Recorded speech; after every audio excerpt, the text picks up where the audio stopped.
listening to the Pillaging Podcast, companion podcast to PillagingJustForFun.com, the only Raider fan site made by Raider fans for Raider fans. Tune in every week on iTunes, SoundCloud, and Stitcher Radio.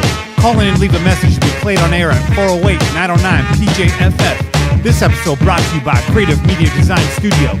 Check them out at creativemediamonterey.com.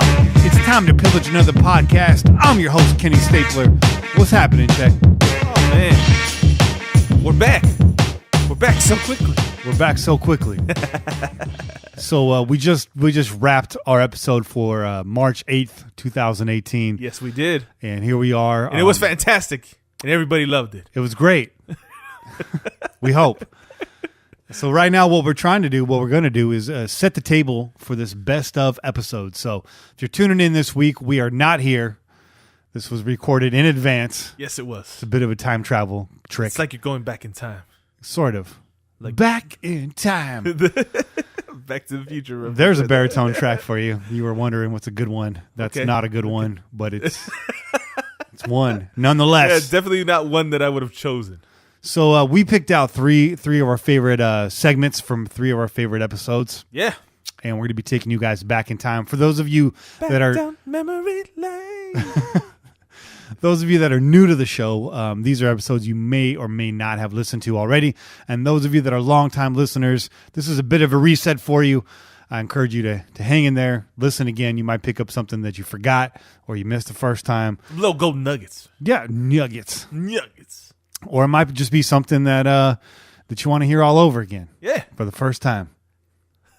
There's a song that goes with that. Yeah, I know there is. Slipping my mind right now. So anyway, also a good chance for you to check out kind of how the show's grown and how it's changed and where we started. So let's kick this thing off. The first segment we got is from an episode called Dear Lincoln Kennedy. This was episode number 15. And this goes all the way back to when it was just Cain and I. Yes. Just starting off. This episode originally aired February 28th, 2017. So a little bit over a year old. And this was episode, again, number 15. This first segment we ever did with Lincoln Kennedy. Yeah. I'd like to hear it go. Here we go.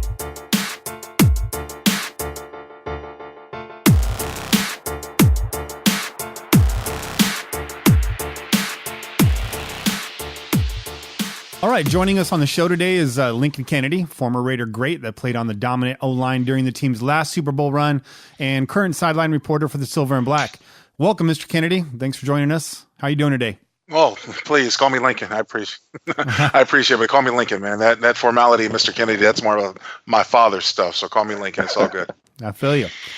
So we got a few questions for you today. We're going to fire at you, both Cain and I, and then some of our callers that wrote us in and left some messages, and they got some questions for you too, and we'll get to as much as we can as time allows. So awesome. Let's jump right into it. I want to kind of get started with some current questions. I got questions for you about the team now and also about some of your experiences back when you played, because I think a lot of people want to know. So just starting off, if Carr hadn't gone down last year, how far do you see the Raiders going? Oh, well, you know what? It's always hard to factor in the injury factor on a team's potential. I look at it this way. I said last year, even before the season started, and all the interviews and people I talked to, that I thought the Raiders were a playoff-bound team. Now, I wasn't at the time ready to anoint them the division. I said that I thought they would be more capable of being a wild card, and I think that's the natural progression. You go 7-9 2 years ago, and then you probably go 9-7 or 10-6. You find yourself in the playoffs, and that's the sort of natural progression that you want. Unfortunately, in professional football, I felt that too much success too soon tends to lead you astray. The people start taking part in your team. You really know how good you are. You don't necessarily know how good you are in that time factor. So I thought it was a natural progression. With that being said, to see the Raiders, live above beyond expectations, going 12-4, it was. I mean, I really didn't expect that in any way. More importantly, they were just one game out of winning the division and hosting a home game, and as well as possibly being the number 2 seed in the playoffs. So I guess the sky is the limit without Derek Carr, but we definitely know this. When he went down, they were not the same team.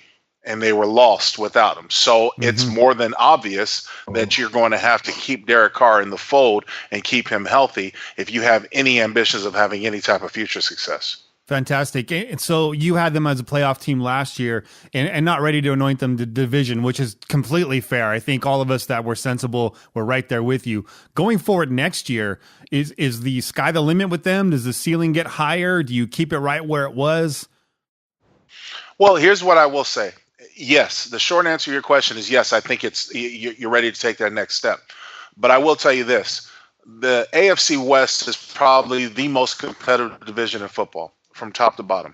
And you all have teams left and right that are going to be beating up on one another. Right now, what seems to be the Achilles heel of the Raiders is the Kansas City Chiefs. They're not going anywhere, and they're going to get better, just like every team is out to get better. Until they cross over that hurdle, it's easy for us to say the sky's the limit, but wait, there's a chief in the way. You feel what I'm saying? Yeah. The same thing ran true for my run in the late 90s and early 2000s when Jon Gruden. Remember, Gruden forever could not beat who? The Denver Broncos. Yeah. No matter how good of a team we had, we could not beat the Denver Broncos, and they were a thorn in our side. More importantly, if you look back to the 2000 season, when we hosted the AFC Championship game against the Ravens, we went 12-4 that year, but 2 of our 4 losses came to the hands of the Denver Broncos. Yeah. You see, so there's these Achilles heels that stick in a team's crawl. Indianapolis forever couldn't get over New England. Once they did, they finally went to the Super Bowl, won the Super Bowl. You see what I'm saying? Those types of things. So they've got to figure out that, and I think that's going to be easier said than done. But as I said, more importantly, when we started, you talk about this division. This division is nothing to laugh at. They're going to beat up on one another. So not only do the Raiders have to find a way to get over the Kansas City Chiefs, but they also have to find a way to maintain the level of competition they've had against the Broncos and the Chargers. Absolutely. I mean, at least we got over the hump of winning on the East Coast. I think that was tremendous. So yeah, I agree with you. I had during the middle of last season, I said 2 last check boxes on Derek Carr's list is A, beat the Kansas City Chiefs, and B, be more active at the line of scrimmage, and I think we're right there. So thank you. I agree with you. Cain, I know you had some questions for Lincoln. What you got over there? Again, thank you for coming on the Pillaging podcast, Lincoln. We appreciate it. My pleasure. And my question, one of my questions to you is, how do you compare the O-line you played on in the Super Bowl year to the current O-line of 2016? Well, I'm a little partial because I played on that line, so I'm naturally going to say that we're better. But that's just me being greedy.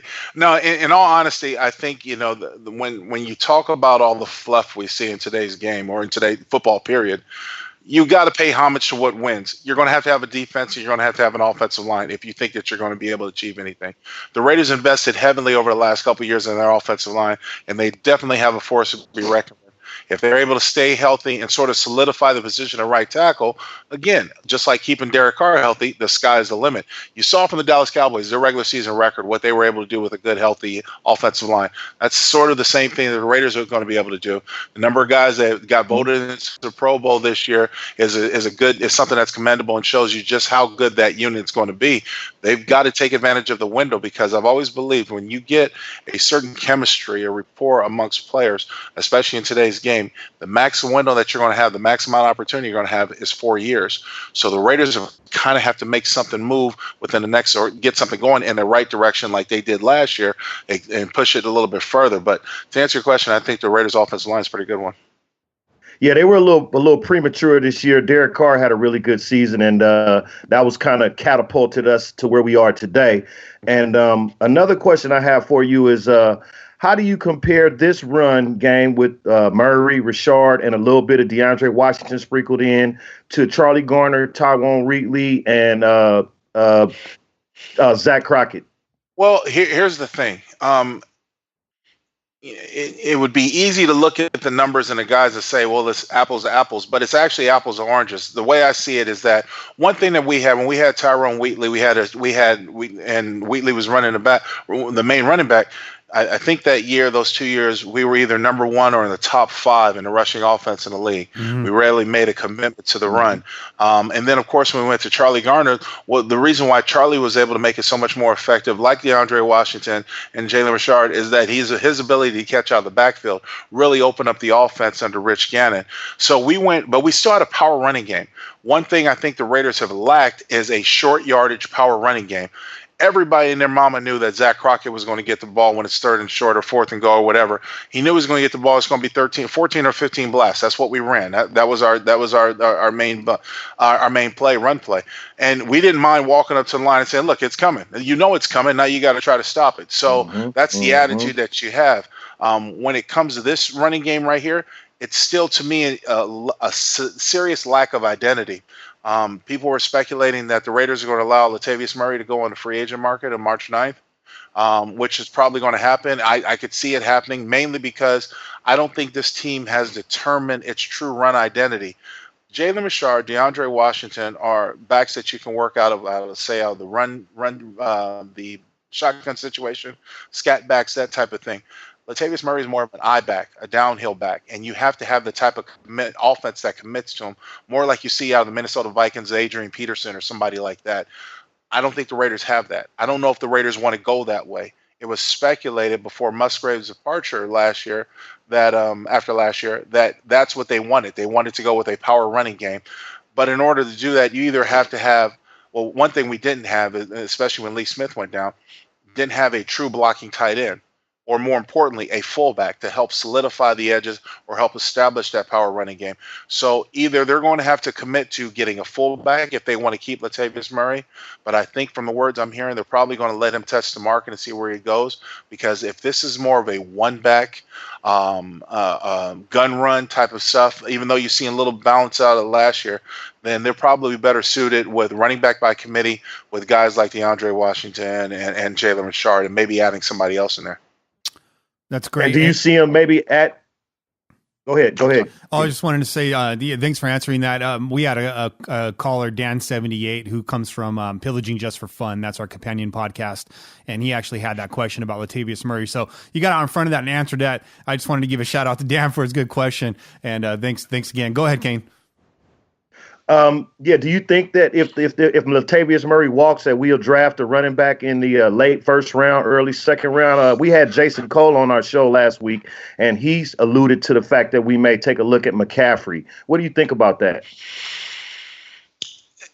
In all honesty, I don't, even though McCaffrey can be electrifying, a dynamic player, I would commit more on the defense with the picks, the first couple of picks. Does that make sense? I think the Raiders need a beast at either defensive tackle or linebacker. Yeah, they need that. Okay, and I don't necessarily, when it comes to running backs, I don't think that you have to spend a high draft choice, because if you're going to have running back by committee, then so be it. You can throw a bunch of guys at it. You can throw a bunch of running backs at it. It just depends on your identity.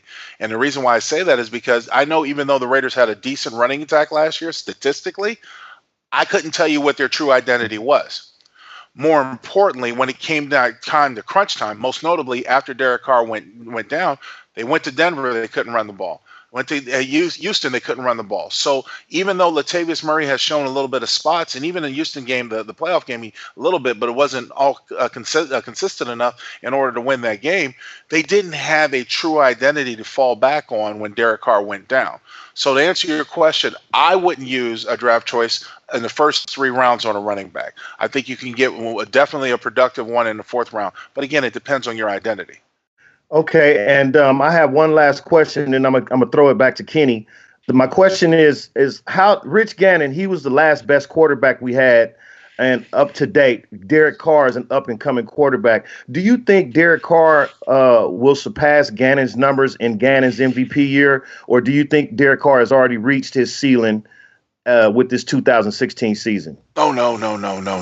I mean, as pass happy a league as this is, the weapons around Derek, you can probably equate it that even at Rich's height, when he won the MVP, he had as good a receivers as Derek has right now. Of course, two Hall of Famers, Tim Brown and Jerry Rice, just to name a few. You know what I mean? So I think the sky, again, we use the phrase, the sky's the limit. Derek Carr is going to get nothing but better because he's going to get more accumulated to where the league is, the speed of the league. He's already worked pretty darn well. There's still some things that, in my opinion, he needs to learn. He needs to get, but that will come with the experience. So I think that all the things that Rich Gannon, I can see Derek doing that and more, including eventually winning the MVP. Yeah, we were talking about how last season he was going to the line with a package of plays to choose from. I think the next obvious evolution from that is making line adjustments and more specific audibles, much like Rich Gannon was doing back then. And I definitely think Derek has the mental capacity to step up to that level. So I'm with you 100%. Well, there's no doubt about it. I mean, yeah. The thing is that you look at the way Derek Carr, and of course a lot of quarterbacks, Aaron Rodgers, Tom Brady, Drew Brees, Phillip Rivers, all these guys work what we call the pre-snap reads. They go up there, they see the defense, they know what the defense is playing, and they have a check with me system built into their offense where they can make the necessary adjustments. It's a little bit different than when it was back in my day, because a lot of times defenses had to show their hand, to show their blitz for us to audibilize. And Rich would do a couple hand signals out to the receivers, maybe to make some subtle adjustments. But for the line and protection, you had to see that it was worth audibilizing. These days, it's a pre-snap read. And the quarterbacks are working that way. And more times than not, like you saw Derek do last year, he had a check with me system in place. And he would have 2 plays in his huddle and call 2 plays in huddle. And he would go up to the line and he would pick either one or two, or just totally audibilize, depending on the situation of the defense. So he's going to get, as he gets more and more experienced and much more acquainted to this offense and this offensive philosophy, then he'll have a little bit more freedom to do what he likes. Let's just say that doesn't happen. Okay. I play a lot of Madden. Like, put me in there. You know what I mean? I'm ready. Yeah. Just playing though. Great question, great answer. We have quite a following over on Reddit. We have some people over there that follow the Pillaging podcast every Tuesday. And Mutt Guy Air at Reddit, you already answered part of this question, but he wants to know what the team's top priority is in free agency and the draft. And I'm hearing from you, defense in the draft, inside linebacker, defensive tackle, 100%. But in free agency, where do you see this team going? I'd like for this team to try to figure out a way to get either Dontari Poe, Kansas City, or you've got to, well, first of all, you got to commit to the secondary. Yeah. Linebacker, defensive tackle, linebacker, and secondary, all 3 levels of this defense are an issue to me, whether it's free agency or whether it's through the draft. Ideally, I'd like them to draft a linebacker for a solid foundation. You're going to commit big top dollar to Khalil Mack. He's going to be your defensive end as long as he possibly plays. You're eventually going to commit top dollar to Derek Carr. You got a little bit more freedom because he was a 2nd-round pick and he wasn't a top one, so you don't have to necessarily do it right now. But he's going to be your franchise quarterback.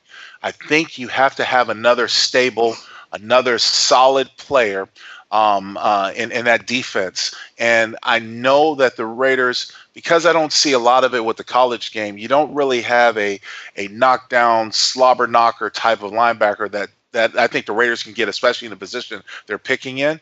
But I do think if they decide to go for speed, there's a number of options out there that they might be able to get in the late 1st round. What do you think of Zach Cunningham at number 24? I mean, it makes sense. I mean, the thing is that all these guys that we talk about, I really don't put a lot of credence in the rookies, guys. I'm one of those guys where even if you throw a big draft choice at it, this guy can turn out to look like Tarzan but play like Jane.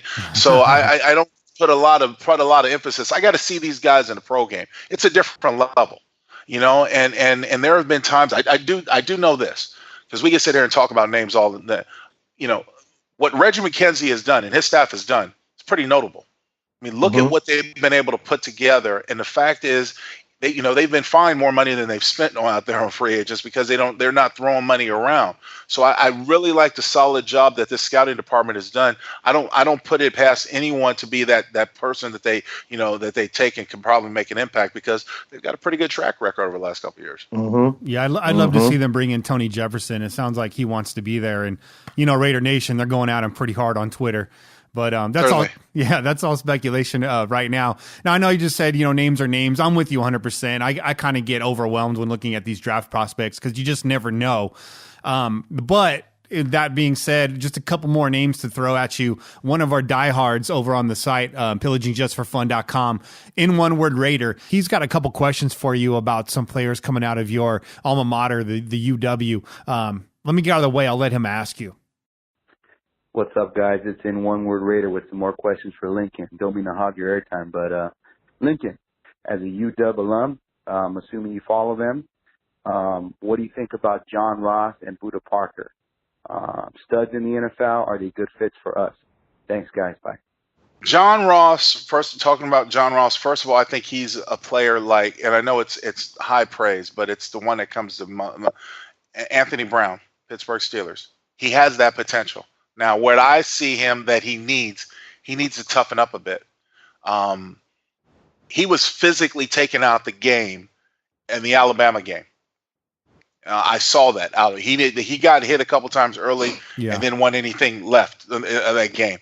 So that shows me, and of course we do remember the year before he was on the bench with I don't know if you guys know that, but he was on the bench with a knee injury. So he was out the year before. So he played basically 1 year and had a phenomenal year. Tremendous talent, guy that you want to get the ball in his hands because again he reminds me of an Anthony Brown, but he's got to toughen up. So that's my criticism of him. Buda Baker, I think, just needs to put on more weight. Solid player, very good instincts. Great quickness, great agility, great awareness, is always around the ball. But the way he throws his body in, almost like a Troy Polamalu back in the day, he doesn't have the physique. He doesn't have the buildup that you need to be that type of player like that. And so he's going to have to pack on some muscle and some weight in order to pad him a little bit. So, but both I think will be solid on the next level. Cool.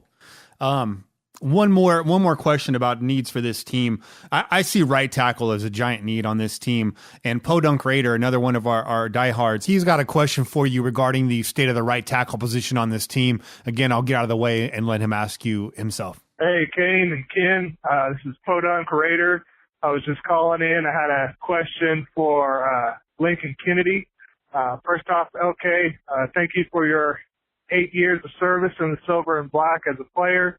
A big fan of your Chalk Talks on Raiders.com. I just wanted to ask Lincoln if you feel like Austin Howard is the answer at right tackle. I know he's dealt with like 3 different injuries this last year with the knee and ankle, and now I think he had like a separated shoulder or something. So anyway, I don't know if he's the answer. Obviously, Watson is not. Didn't know if you think we should maybe look for help in the draft. This is always a difficult question because I like Menelik. Yeah. I like him personally. I think he's a good player. But he can't stay healthy. Yeah. I'm a realist. I don't care what you've done, what you've achieved. I need you here and now. And when I need you to be there. You see what I mean? Mm-hmm. He can't play hurt, or he hasn't really played hurt. He can't be relied upon. And as much as I would hate to let that talent go, you do realize that once his contract's up, you're going to have to pay him big money. Yeah. I can't trust in that if I'm a general manager. It's just that cut and dry, guys. Yeah. Yeah. I think we need to go heavy at right tackle and hope for depth, but then, plan for a possible replacement. The great thing about offensive line, and this is what you can do in training camp, even though they don't really have training camps anymore. The great thing is that you can throw a bunch of bodies at it. You don't have to use high draft choices on offensive line these days because there's a number of guys out there. Let's face it, you're going to have to work with them. You have to train them anyways because most of the offensive line in college only go from a 2-point stance and don't necessarily know how to work, within the confines of an NFL type system. So you're going to have to develop them, even though it's really hard to develop in this day and age. But you don't have to use a high draft choice, in my opinion. What you're drafting, when you look at the top offensive tackles that are going, you're drafting athleticism.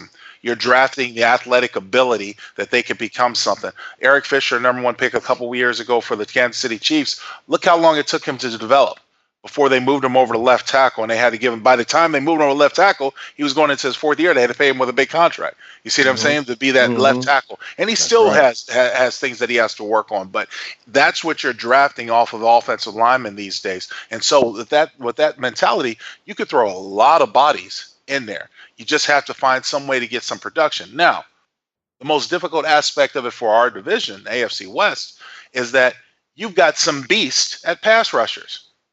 Yeah. You got Joey Bosa for the Chargers. You got Houston for the Kansas City Chiefs, and you got Von Miller.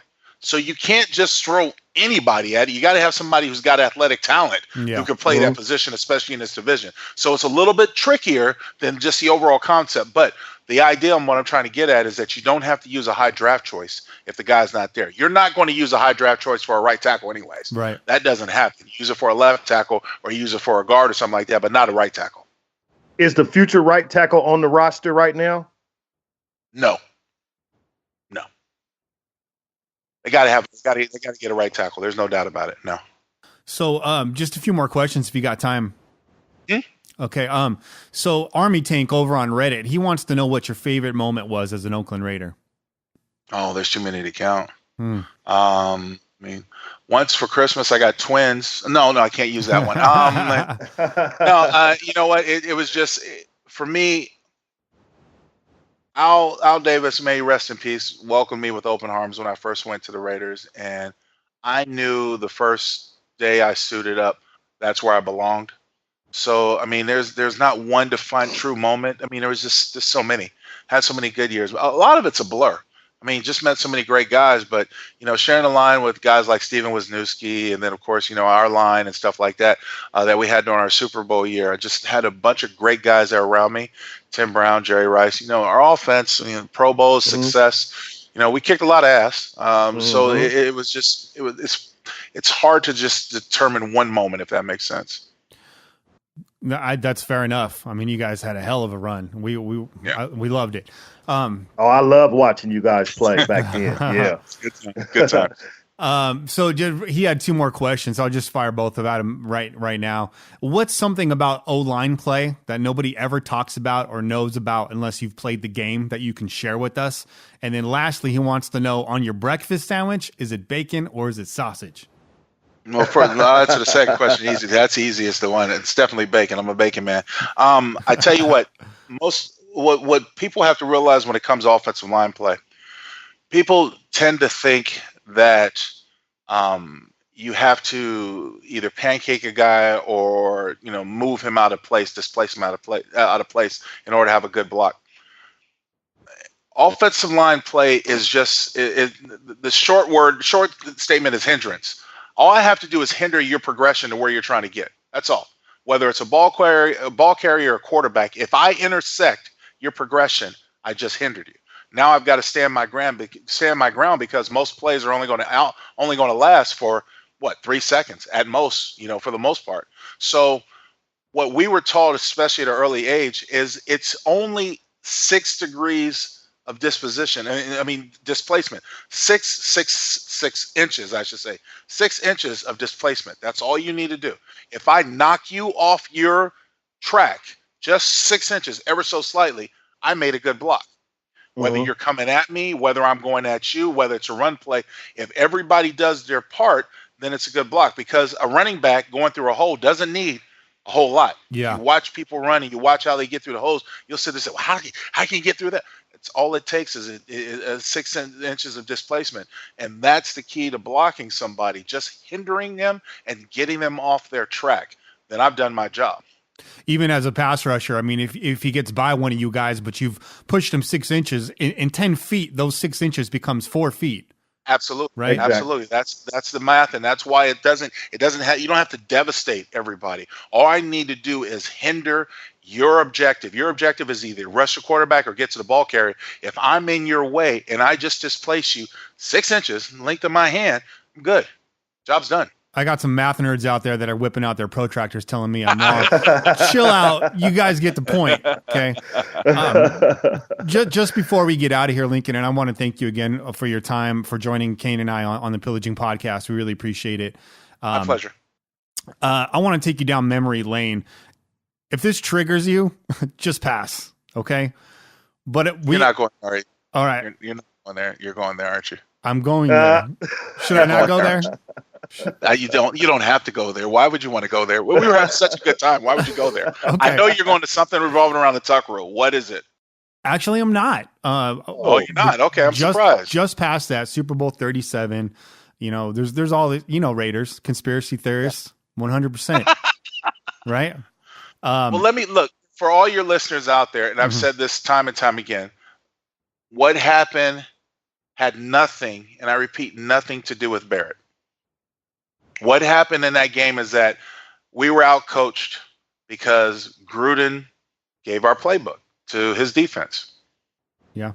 I mean, I can't explain it any other way than that. Right. We had no contingency plan. No one ever thought what would happen if Gruden took his playbook over to Monty Kiffin and said, this is what they run. We only ran 11 or 12 plays that year. Mm-hmm. We had different variations of it. Yeah. I could tell you what we were running and sleepwalking just by people we had in the huddle. Mm-hmm. Okay. And our checks were the same. So what Gruden did is he went to Monty Kiffin. He said, look, Monty, when you show Rich Gannon this look, he's going to check 398 razor. 398 razor means he's running a hitch, he's running a post, he's running a sluggo go. So lo and behold, we get in the game. He checks 398 razor. Oh, audible. Rich, we got a blitz look. Audible, 398 razor, 398 razor. Then everybody from the Tampa Bay Buccaneers, he's running a hitch, he's running a post, he's going to run a sluggo. Wow. What do you do? So then this happened early. This happened very early in the game. We knew that they had the drop on us, on our audibles. Mm-hmm. So we go to the sideline and we try to correct it. He was like, well, what can we do? Rich suggested that we call dummy audibles. I said, Rich, we've got a backup center in it. We're playing in the Super Bowl. If he gets it and he doesn't realize that it's a dummy audible and he calls it or changes the protection, you're going to get killed. We can't use dummy audibles. Mm-hmm. So we made halftime adjustments. We went back in. And if you remember, we got back into the game. But the difference in the game were what? The turnovers, the pick sixes, the turnovers for touchdowns. Yeah. It wasn't like they were off. And conversely, like I knew everything they were running because I could tell by formation, having Gruden, I know what they were calling. But our defense didn't look at it like that. Oh. See, they didn't prepare like that. We got out coached. Okay. With the 1 week before it. So that's what happened in the Super Bowl. It wasn't about Barrett and going to Mexico. That was unfortunate. That was a distraction. Yeah. Nonetheless, but we were out coached and we did not have a contingency plan in place because no one ever thought with the 1 week, that was the last of the 1 weekers. No one ever thought what would happen if they know our excuse my language. You see what I'm saying? Right. Yeah. Yep. What would happen? What would we do if they have our plays? Yeah. Because they have our offensive coach on the other sideline. Yeah. And when in history will that ever happen again? I mean, that can only happen one time. I said that. Yeah, you're absolutely right, man. I said that the only person that could beat us that year was on the other sideline. I said at the beginning of that season, ain't that a bit if Gruden shows up in the Super Bowl and look what happened. That would have been something. And no one ever thought about it because I'm thinking I was looking towards Philadelphia, a couple other places. Right. All of a sudden, it's them. It should have been the Eagles. They choked. True. Occam's razors, guys. It's the philosophy that the theory that makes the least amount of assumptions is the correct theory. And I've always thought this, what Lincoln just told you guys. Yeah, our coach is on the other sideline. That's a problem. What's the rumor about the game plan being switched the last minute? That's baloney, right? Or no, it wasn't. It wasn't switched. Okay, we couldn't switch it. Yeah, we had a backup center. Yeah, we couldn't switch. It was suggested early in the week. It was suggested late in the week that, hey, let's do something different. The problem is because we had such a short amount of time between the AFC Championship game and the Super Bowl. We only had a week. Yeah. So, look, the week was a huge cluster F, if you know what I mean. When we first went down there, we played the evening game. We had a meeting for the Super Bowl after the game. We were up to like 1 o'clock in the morning, 1 o'clock and 2 o'clock in the morning. got on a plane like 7 a.m. the next morning to go down to San Diego. Hour flight, get down, and you start all the festivities with the media day, the pictures, and all that other stuff. That goes on. Then Wednesday, when we show up, because we were supposed to use a Chargers facility, Marty Schottenheimer was the coach of the Chargers. He wouldn't let us in the facility. Of course he wouldn't. Oh, wow. So our practice got knocked back a couple of hours. So that threw everything off. Meanwhile, I learned this firsthand, didn't think anything about it. I'm from San Diego. I'm back in my hometown. I'm partying like it's 1999 because it's the Super Bowl. Sure. Unbeknownst to me, the Super Bowl is the biggest party in the world except for the players who are in it. Yeah. So I say that to say this. I personally think I played my absolute worst game in the Super Bowl, my worst game in my career in the Super Bowl. One thing was definitely I was damn tired. I was tired by the time game time got because I was doing way too much. Yeah. Lesson learned. The most unfortunate part about it, it's not easy to get there. So we thought we were going back the next year. We didn't. Yeah. That's incredibly honest. Thank you. What did Al Davis say to you guys after the game? Did he say anything to you guys? Or no, it was just disappointing. He was just disappointed. He didn't say anything, no. So last question. It's another tough question for you, and feel free to pass. But Raiders fans and Broncos fans, there's no love lost there between the two. You were the first player to actually do something about it. November 22nd, 1999. You took matters. Another one you want to bring back. No, I think that this is a huge part of Raiders lore that doesn't get talked about enough. And, I think it's 100 what you did. I think what you did after, I think I read that you filed charges, which you should have. Those weren't snowballs. Those were ice balls. Yeah, those ice balls. Here's the thing for me, guys. I don't take stuff lightly. No. And so when we had just played, in essence, 4.5 quarters of football, and I was not going to run off the field. And so in the flurry of snowballs, I was mad that we lost another game, another close one. It went, if you guys remember, the game went to overtime. Yeah. And Broncos broke a long run in order to win to beat us. And I was just pissed. Again, we could not beat the Broncos. So long story short, I turned around and I was headed to the locker room, and I actually saw the guy pick up, pack the ball, and throw it right at me. That's why I took the matters into my own hands. And I had no intention, in all honesty. I had no intention of even doing anything to him, but he broke skin on the bridge of my nose, and it was bleeding. Wow. And so when I made my way over to him, I simply wanted him to see what he did, and I wanted an apology. Unfortunately, when I got over there, well, not unfortunately, depends how you look at it. When I got over there, I went up to the guy. I said, "Look what you did. You broke the skin on my nose. I want you to apologize." He stood up, and he had a little bit of that liquid courage in him from drinking too many beers. Wow. He grabbed my face mask, and he said, "Get out of here, you effing Raider." Wow. And so from that point, there comes, I drew back, right cross, knocked him out. You the real MVP. His brother stood up. "Hey, what are you doing to my brother?" Drew another one, knocked him out. I will say this. This is one of the ways I really fell in love with the nation. To the left of where we were, there were like 3 rows of Raider fans. They just rushed over there and started punching everybody. So a mini melee occurred from that. I looked down and I had my PR guy hanging from my arm. "Lincoln, no more. Let's get out of here." And we got off the field. The police came to me in the locker room. They were busting up laughing. They were like, "Why would the guy take on you?" And I said, he's like, "Well, he wants to press charges." And I said, "Look here, guys." I said, "All due respect, I know you have to do your job. I'll be more than happy to go with you and cooperate in any capacity. But I'm just letting you know, if this guy presses charges on me, I'm suing the police force, I'm suing the stadium force, I'm suing the stadium, I'm suing the city of Denver, everybody, because you did not protect me." I said, look at the bridge of my nose. He assaulted me, and I had every right to react the way I did. And if you want to go ahead and press charges, then so be it, because this is going to be a long one.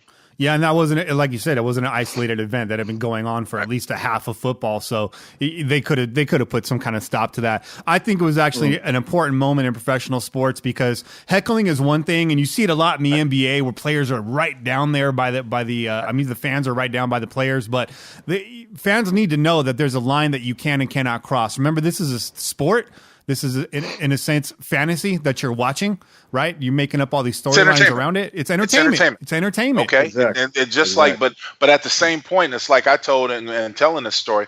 Let's not get it twisted. I might be here to entertain you, and I might have entertained you, but I am a man. Yep. And so if you want to cross that line with me, if you want to violate me personally, now I've been heckled, I've been called everything under the sun. There's no doubt about it, especially the places I went. But I have never, except for that one time, had anyone ever cross the line and actually violate it. And once they violated, I lost it. I had to control it the way I did. And a lot said about Raider Nation, but that's not a part of our culture. We don't throw stuff like that to the field. We may get buck wild in the parking lot. We may call you every name in the book, but we're not going to be throwing batteries or anything at you. We don't have ice balls, but you know what I'm saying.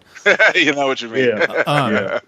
Beer bottles and all that. Yeah, no. So on behalf of Raider Nation, we appreciate you, Lincoln.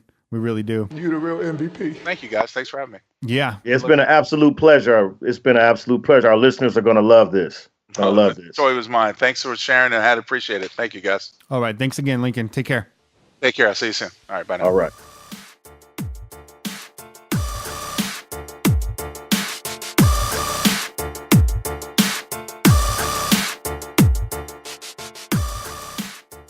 Lightning stuff.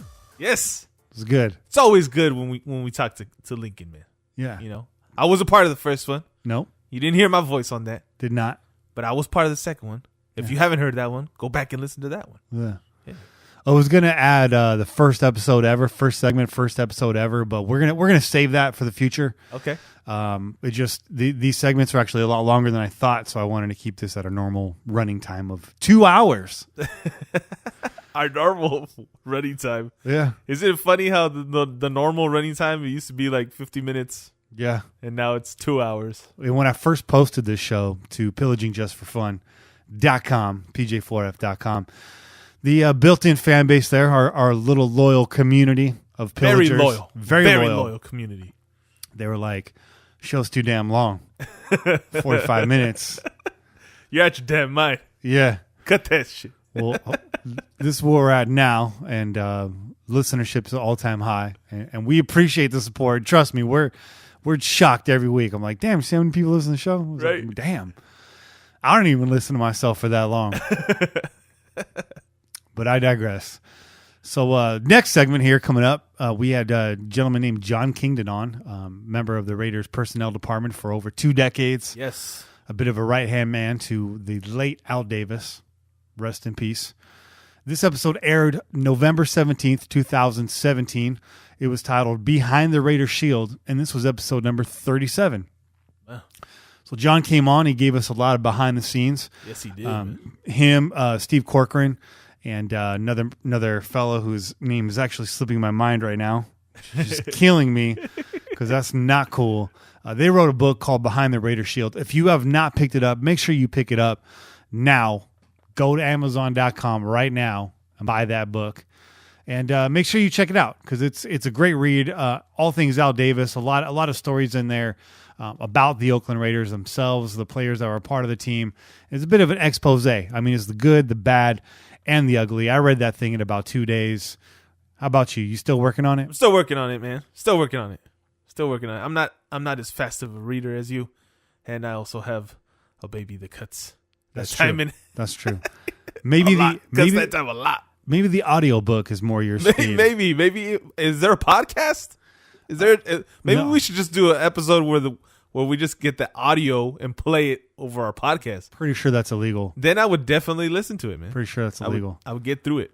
Anyways, We can ask John for permission. The other author was Bruce Kebrick, also another personnel member of the Raiders, narrated by Scott Odell.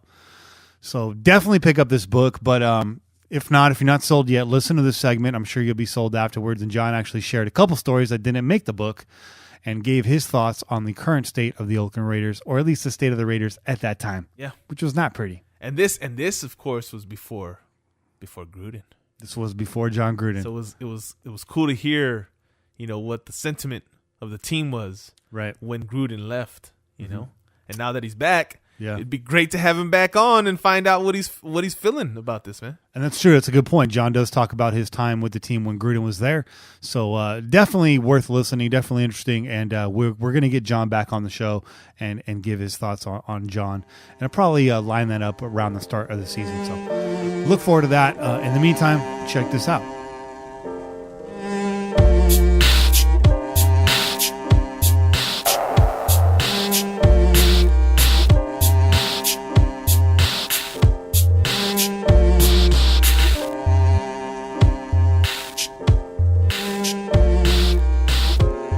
Thank you, sir, Mr. Kingdon, for coming on the air with us and taking some time to answer some questions. How are you doing tonight? We're doing well. Thank you very much. I appreciate the opportunity to speak with you and your audience. So, first question right off the bat, are you still watching football, and did you get a chance to watch the game tonight? Yeah, I'd be honest, I've sort of cut back a little bit. You know, to really follow it as much as I did would be like a busman's holiday. I had particular interest in watching the game tonight because Terry Rubisky, who gets mentioned more than a few times in the book, is the coordinator at Tennessee. So, you know, I was pulling for him that way. But it was just an impressive show by the Steelers, and I think it's a pretty good example of the way to do things. Having three coaches in 30 years or so, and I think that's maybe the operative lesson we might take out of our book is, don't keep switching coaches, and when you got the right coach, boys, just stay with them. Yeah. Right. Amen to that. Yeah. We've certainly seen a carousel here in Oakland. So, point taken, lesson learned there. First of all, I wanted to talk about a little bit about some stuff outside of the book, things that have happened beyond the book, and then I wanted to ask you some questions about stuff that happened in the book, and then maybe some things that were left out a little bit, because not all of our listeners have read the book yet, and so we want to give them a little bit of a reason why, but we also, for those that have read the book, maybe give them a little bit more. So right out of the gate, of all of Reggie McKenzie's draft picks, which ones to you stand out as the most Davis-like picks? Well, that's an interesting question. I guess, the explosion of Khalil Mack is something I think Al would have really been enamored with. I'm not sure that Derek Carr was quite the kind of guy. I thought Derek Carr, to be honest, I don't know how far you go back. He reminds me of Steve Berline. Okay. And, both bright guys. They both had strong arms. Maybe Derek's a tad more athletic than Berline was, and I think those two just I haven't really studied his drafts quite as well as maybe I would have, but that's probably the two I would draw attention to from Al's perspective. Yeah, that was going to be my follow-up question is if Derek Carr actually fit the Davis mold. He's shown guts at times. He does have the big arm, not quite the stature Al would have looked for, not the perfect LaMonica fit as often referenced in your book, but definitely has moxie, definitely has the ability to throw downfield, and it looks like the vertical passing game in spurts has come back to the Oakland Raiders, which I know the fan base is really excited about. Well, I think they did. I thought coming into the year they did a good job of understanding how valuable Derek Carr is to the organization and got him the weapons. The Cook at tight end and the good receivers and the offensive line. At least they filled up the inside guys. I was really disappointed when Donald Penn held out. At this point of his career, that really didn't make any sense. And I think they should have really made it clear to him that, if you don't come into camp, we're not going to give you anything, and that's it, period. You need to be in camp. And I think he's had a bad year because of that. Mm-hmm. And they've had trouble, filling in that right tackle spot as well. But again, I agree with the philosophy of, making sure your quarterback's safe. And, I think if they'd done a little better selecting on the defense in the draft, I think that would have really gone a long way as well. So Che's got a question for you. He wants to fire at you here. Yeah, Mr. Kingdon got a question for you here. So kind of going in I guess in order with talking about draft picks and all. What would you say is the biggest miss or failure that Al Davis and the Raider organization has had? Well, I think that we got the whole chapter on missing out on the 2 Hall of Famers. Sometimes not so much the pick as who you wanted to take but didn't take, and that's taking Todd Marinovich instead of Brett Favre. Right. And for those that read it, because Bruce Kebrick had actually been the chief scout going to Southern Miss, and I was the one with Todd Marinovich. And, so we would meet as a department, go over everything and, watch film together. And, when we finished our meetings and we return our final reports into Mr. Davis, and we ranked the top 50 players, Brett Favre was our 5th best player in the draft. Mm-hmm. And we had Todd in the 2nd round, with a lot of red flags. Yeah. So I would think that Todd did some stuff. I mean, there's been players that did less. But the fact that we took Todd instead of Brett Favre, I think, is a real sore point. And then in the 2nd round, again, as a guy we liked a lot, was Aeneas Williams. Mm-hmm. And again, Al got enamored with Nick Bell, the running back out of Iowa, with his size and speed, but just didn't have a lot of toughness. And so he kind of ignored us on that one as well. So, there's the 2 of them rated the Hall of Fame, and Todd. There's an article in the New York Times. He's still trying to play some minor league football. I think he's 48 years old now, and Nick Bell didn't last much longer than that. I think maybe just the worst pick overall we ever had in the 1st round was a guy named Bob Bukowski. And we kind of talk about that. And the guy that we wanted was Neil Anderson. Somehow Al came up with Bob Bukowski because he saw. He had one really good move in a Shrine game. And, when I was talking with Ron Wolf afterwards, and Ron said that this whole draft was geared towards drafting Vance Mueller out of Occidental, and we got kind of an amusing story on that with Al talking to Bill Walsh about it. And Napoleon McCallum, who was a very fine player, right. Just didn't have great 40 speed, but would turn out to be a really good player. And Ron said, look, this whole draft was geared to taking those 2 guys, so he wasn't going to take Neil Anderson in the 1st round, who really would have been the appropriate pick. And then Bob Bukowski was a major bust. I mean, did basically nothing his entire career. And if you look it up, he actually got arrested for running an escort service with his wife after he got out of football, which is more. Wow. What are you going to do? Yeah, wow. Shout out to his wife, though. I mean, there's not a lot of wives as dedicated to actually run an escort service with you. Well, my favorite, if you saw it, I was really, Al, Bukowski, a big soft guy, was never in good shape. If you're sort of follow wrestling at all, Al did you see Bukowski? He really looks like Adonis. And I said, yeah, Adrian Adonis, who was a big fat sloppy. and of course, and I knew Al had never heard of the guy. He said, yeah, he looks good, doesn't he? That was my little inside joke, just jab him a little bit. So, those are pretty bad.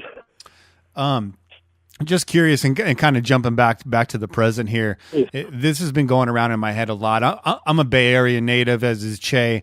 And so for the Raiders to be moving out of the Bay Area, it really hurts. But there's also a lot about this move that makes sense to me. Knowing about Al Davis and reading your book and having a lot of it reconfirmed, Al Davis loved Las Vegas. He held, a lot of his birthdays there, player functions there, celebrations there. If Al was alive and well today, and had he been involved in this, how would he feel about moving to Las Vegas? Do you think this is an Al Davis type move? Does he approve of this, or would he have done everything he could have to stay in Oakland? Well, I think he would have done. I think he would have worked a lot harder to work something out here in the Bay Area than I believe the current people did, but that's just speculation on my part. I think the point, and he loved Las Vegas, and I'm very good friends with David Hom, who still lives in Vegas, and he used to talk about Al would call him in the off season, David, I'm coming to Vegas, pick me up, we're going to go hang around town, kind of thing. So he loved Vegas. I always thought the real irony of what went on in the league was when Al fought the league tooth and nail to be able to move his team if they didn't get a good stadium. And they took him to court, and he won. And again, the irony is that every team in the league benefited from what Al did, except for Al. Right. So now his son is, I guess, going to reap the benefits of what Al did historically. And it's awfully got to be awfully difficult for them to turn down a situation where the city of Las Vegas putting up, I believe, $750 million. It's I think 3 times more than any other city put up. So I guess in the end that's really hard to turn your back on, and you're kind of doubling the value of your franchise. But the one thing I hope they do, and one thing Al always wanted, he always wanted a Raider Hall of Fame. So Yeah. I hope that they'll do something like that at the stadium. That would be certainly true to his memory and something that he'd always wanted. I agree with that. That's one thing that I am really looking forward to about the new stadium is the hope of a Raiders Hall of Fame, because we deserve that as fans, and all the great players that have come through those doors, including Al Davis himself, deserve that. They deserve to be enshrined. And as we know, there's a lot of great Raiders that have not cracked the NFL Hall of Fame. They deserve a spot, at least in a Raiders Hall of Fame. Yeah, no, definitely. Yeah. I mean, there's so many of the Tom Flores winning 2 Super Bowls, and John Madden only won 1, and he's in the Hall of Fame. And Cliff Brance's numbers are so much better than Lynn Swan's numbers. Jimmy Plunkett, winning 2 Super Bowls at quarterback. I think these guys have standards that are I think surpass many of the people in the Hall of Fame now. So particularly Cliffy, has been so overlooked because gosh, he was such a big game player. Out of all those guys that you just mentioned, if you can pick one today to go into the Hall of Fame this year, who would it be? Well, that's tough. Who's your favorite child? I'd probably go Tom Flores 1, Cliff Branch 2, and Jim Plunkett 3. Yeah, that's great. Jay's got another question for you. Yeah. Wisniewski actually should be in the Hall of Fame too. I don't know. Oh yeah, Steve Wisniewski. He certainly, but it'll take a little time. Yeah. One of my true favorites, but go ahead. Yeah. So, obviously, Al Davis has been quite a character in the NFL for so many years, and viewed in a lot of different lights. My question is, Al Davis, he was seen as a revolutionary, kind of visionary type of person, very influential early on, especially when you take it back to the AFL and NFL coming together. But later on in the years, a lot of people saw him as a villain and a tyrant in a lot of ways. Which would you say he fit the mold of? Was he the mostly that revolutionary person that most Raider fans kind of look at him as, or was he that villainous character that everybody else saw him as?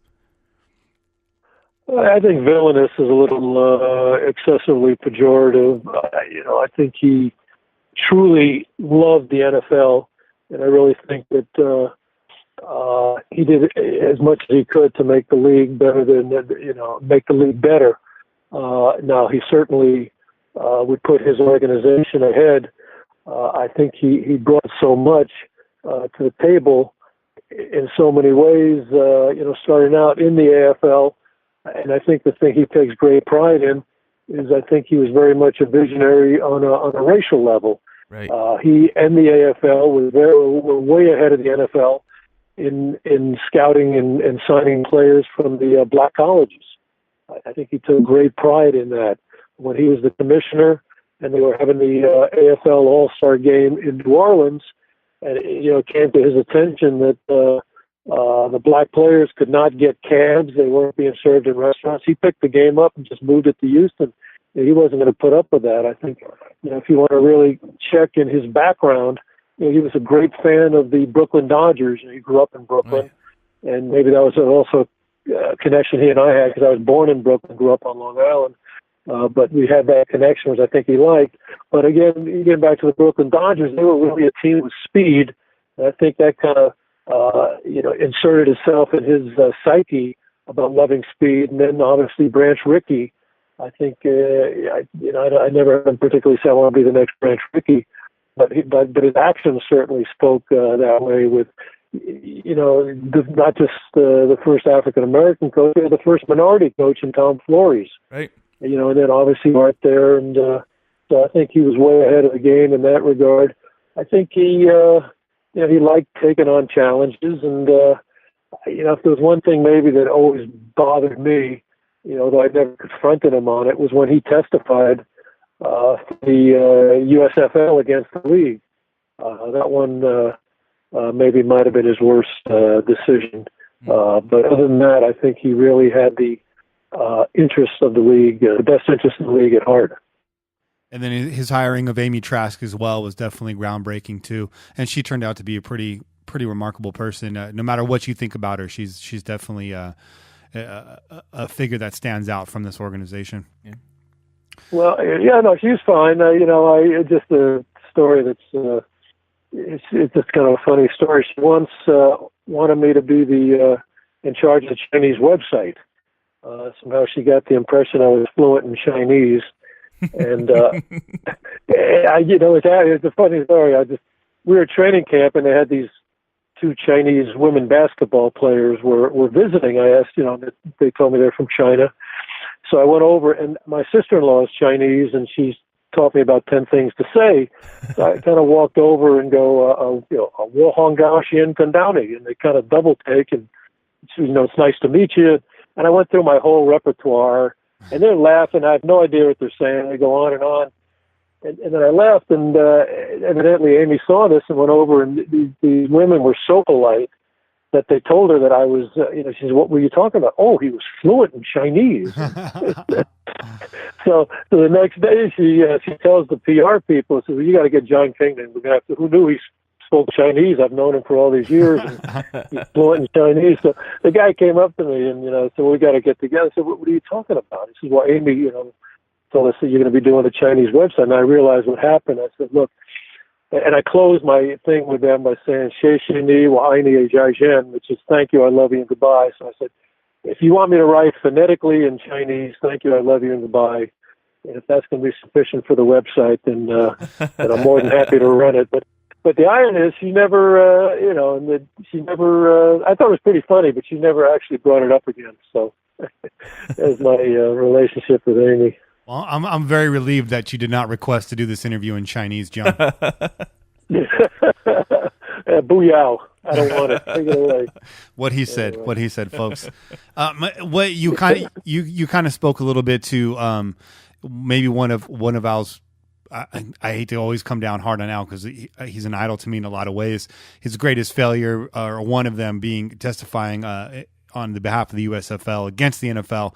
But what do you think was Al Davis's greatest success in his career? I know that's going to be a hard one to pick, but if you had to pick one, what was his biggest triumph? Well, I think it's racially. Again, we talked about that. I think he was a leader in that, and I think he really accelerated the role of African American players and as coaches, as administrators. I think that's the thing he might seriously take the most pride in. I think the owners around the league should really thank Al every day for the stadiums that they've got. Mm-hmm. I think on the football end of it, I think he brought new ideas to the league, the stretching the defense, making the game a lot more exciting, with the AFL. So I think you bring all those factors together on the field, in the front office, and around the league. I think you take the whole the picture as a whole, the whole pie. Now, I really enjoyed reading the book. You were with the organization for about 3 decades. Is that right? Yeah, about 33 years, yeah.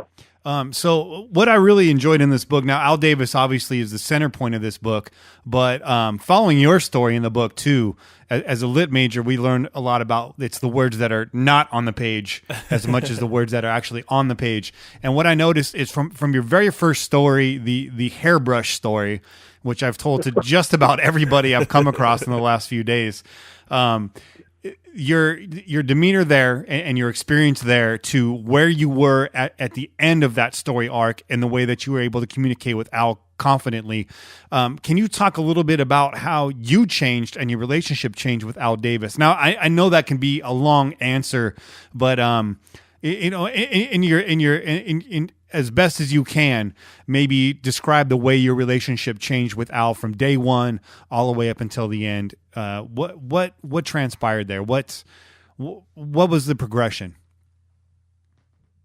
Well, it's it's an interesting question. It's the first time I've really heard it asked me to put it that way. But I just came in really at the bottom.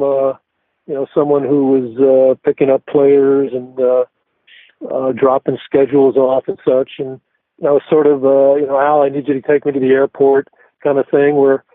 But I was a stranger and he didn't really trust me. And so, in fact, when I was going to drive him to the airport, he says, "I'll drive." And he's, well, "How long have you had your license?" So I feel I've had it like 7 years now already. So, but he was, he didn't really trust you. You had to learn.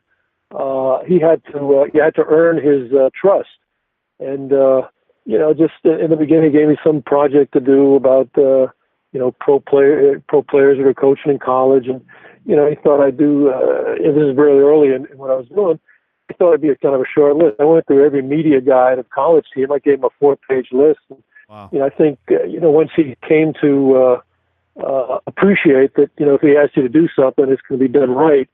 I think the trust level just kept growing and growing, and and if he asked me to do something that wasn't done correctly, and he'd tell me, and I'd try and get it done as quickly as I can. And the longer I was there, I think I sort of moved up in the pecking order as people like Bob Albo and Joe Madro passed away. Mm-hmm. And I think the other factor that really helped us kind of have a connection is, again, we were both New Yorkers, and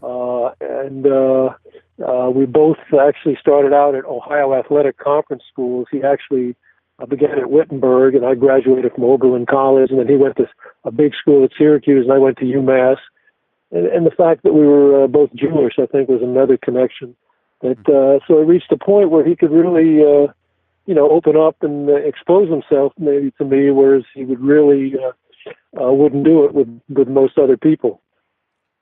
Yeah, it was really, really cool to see that arc, that story arc in the book, and it told a lot about Al. That he was a guy that love him or hate him, he was definitely a polarizing figure. He intimidated people. He was definitely an intimidator. That's one of the chapters in the book. And I think the points in the book where it shows that you did not fear standing up to him also showed the amount of respect he had for people that did stand up to him. He would test you. He would intimidate you. He would push you. He would poke at your weakness. But if you showed that you had conviction and you believed in what you were saying and what you felt, he had nothing but respect for that. And that says a lot about a man.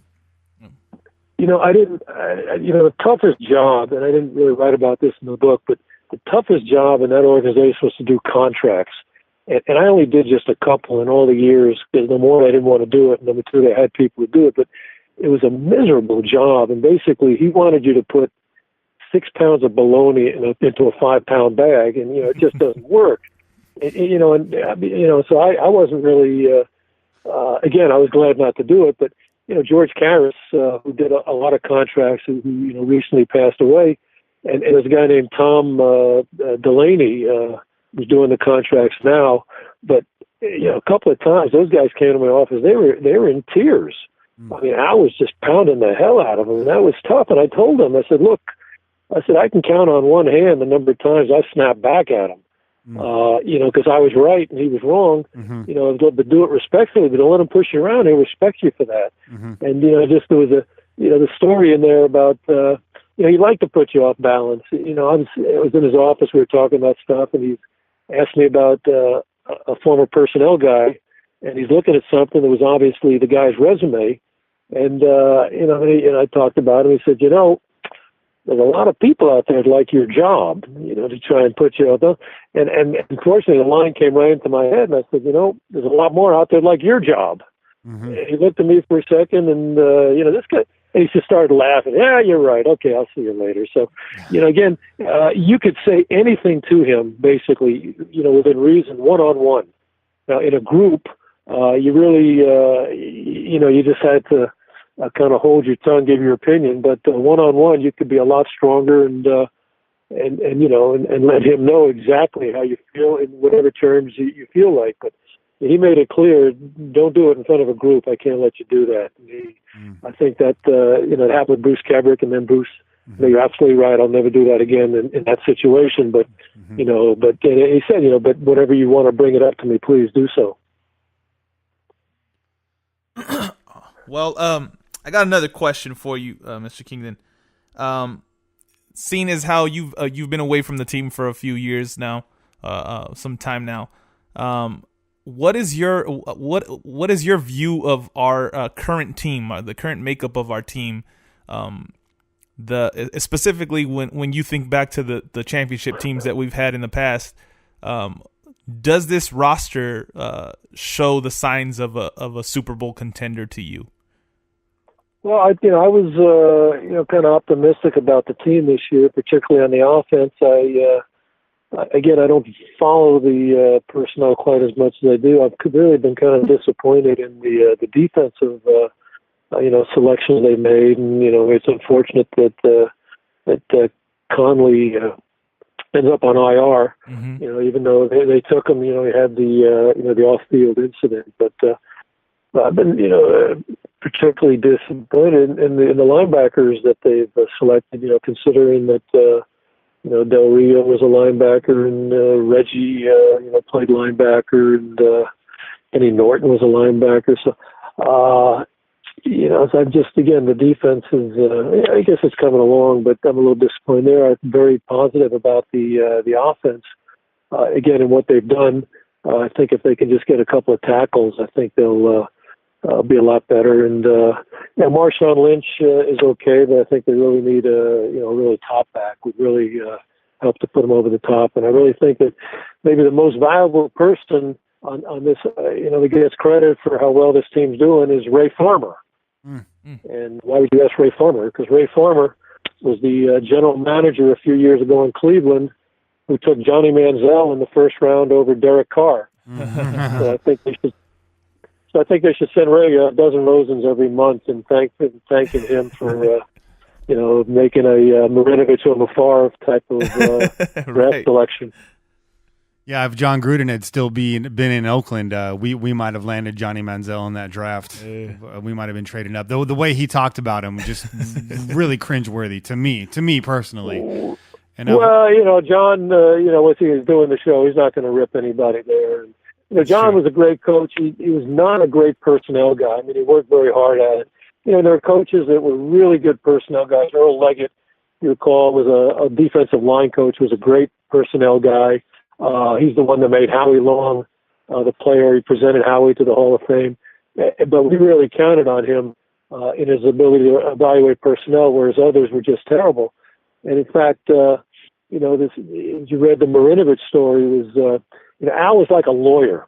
There's a rule about lawyers that they don't ask a question unless they know what the answer is. And Al got burned on that one time on the Marinovich deal, because Earl Leggett's son, Brad Leggett, started on the offensive line for Todd Marinovich.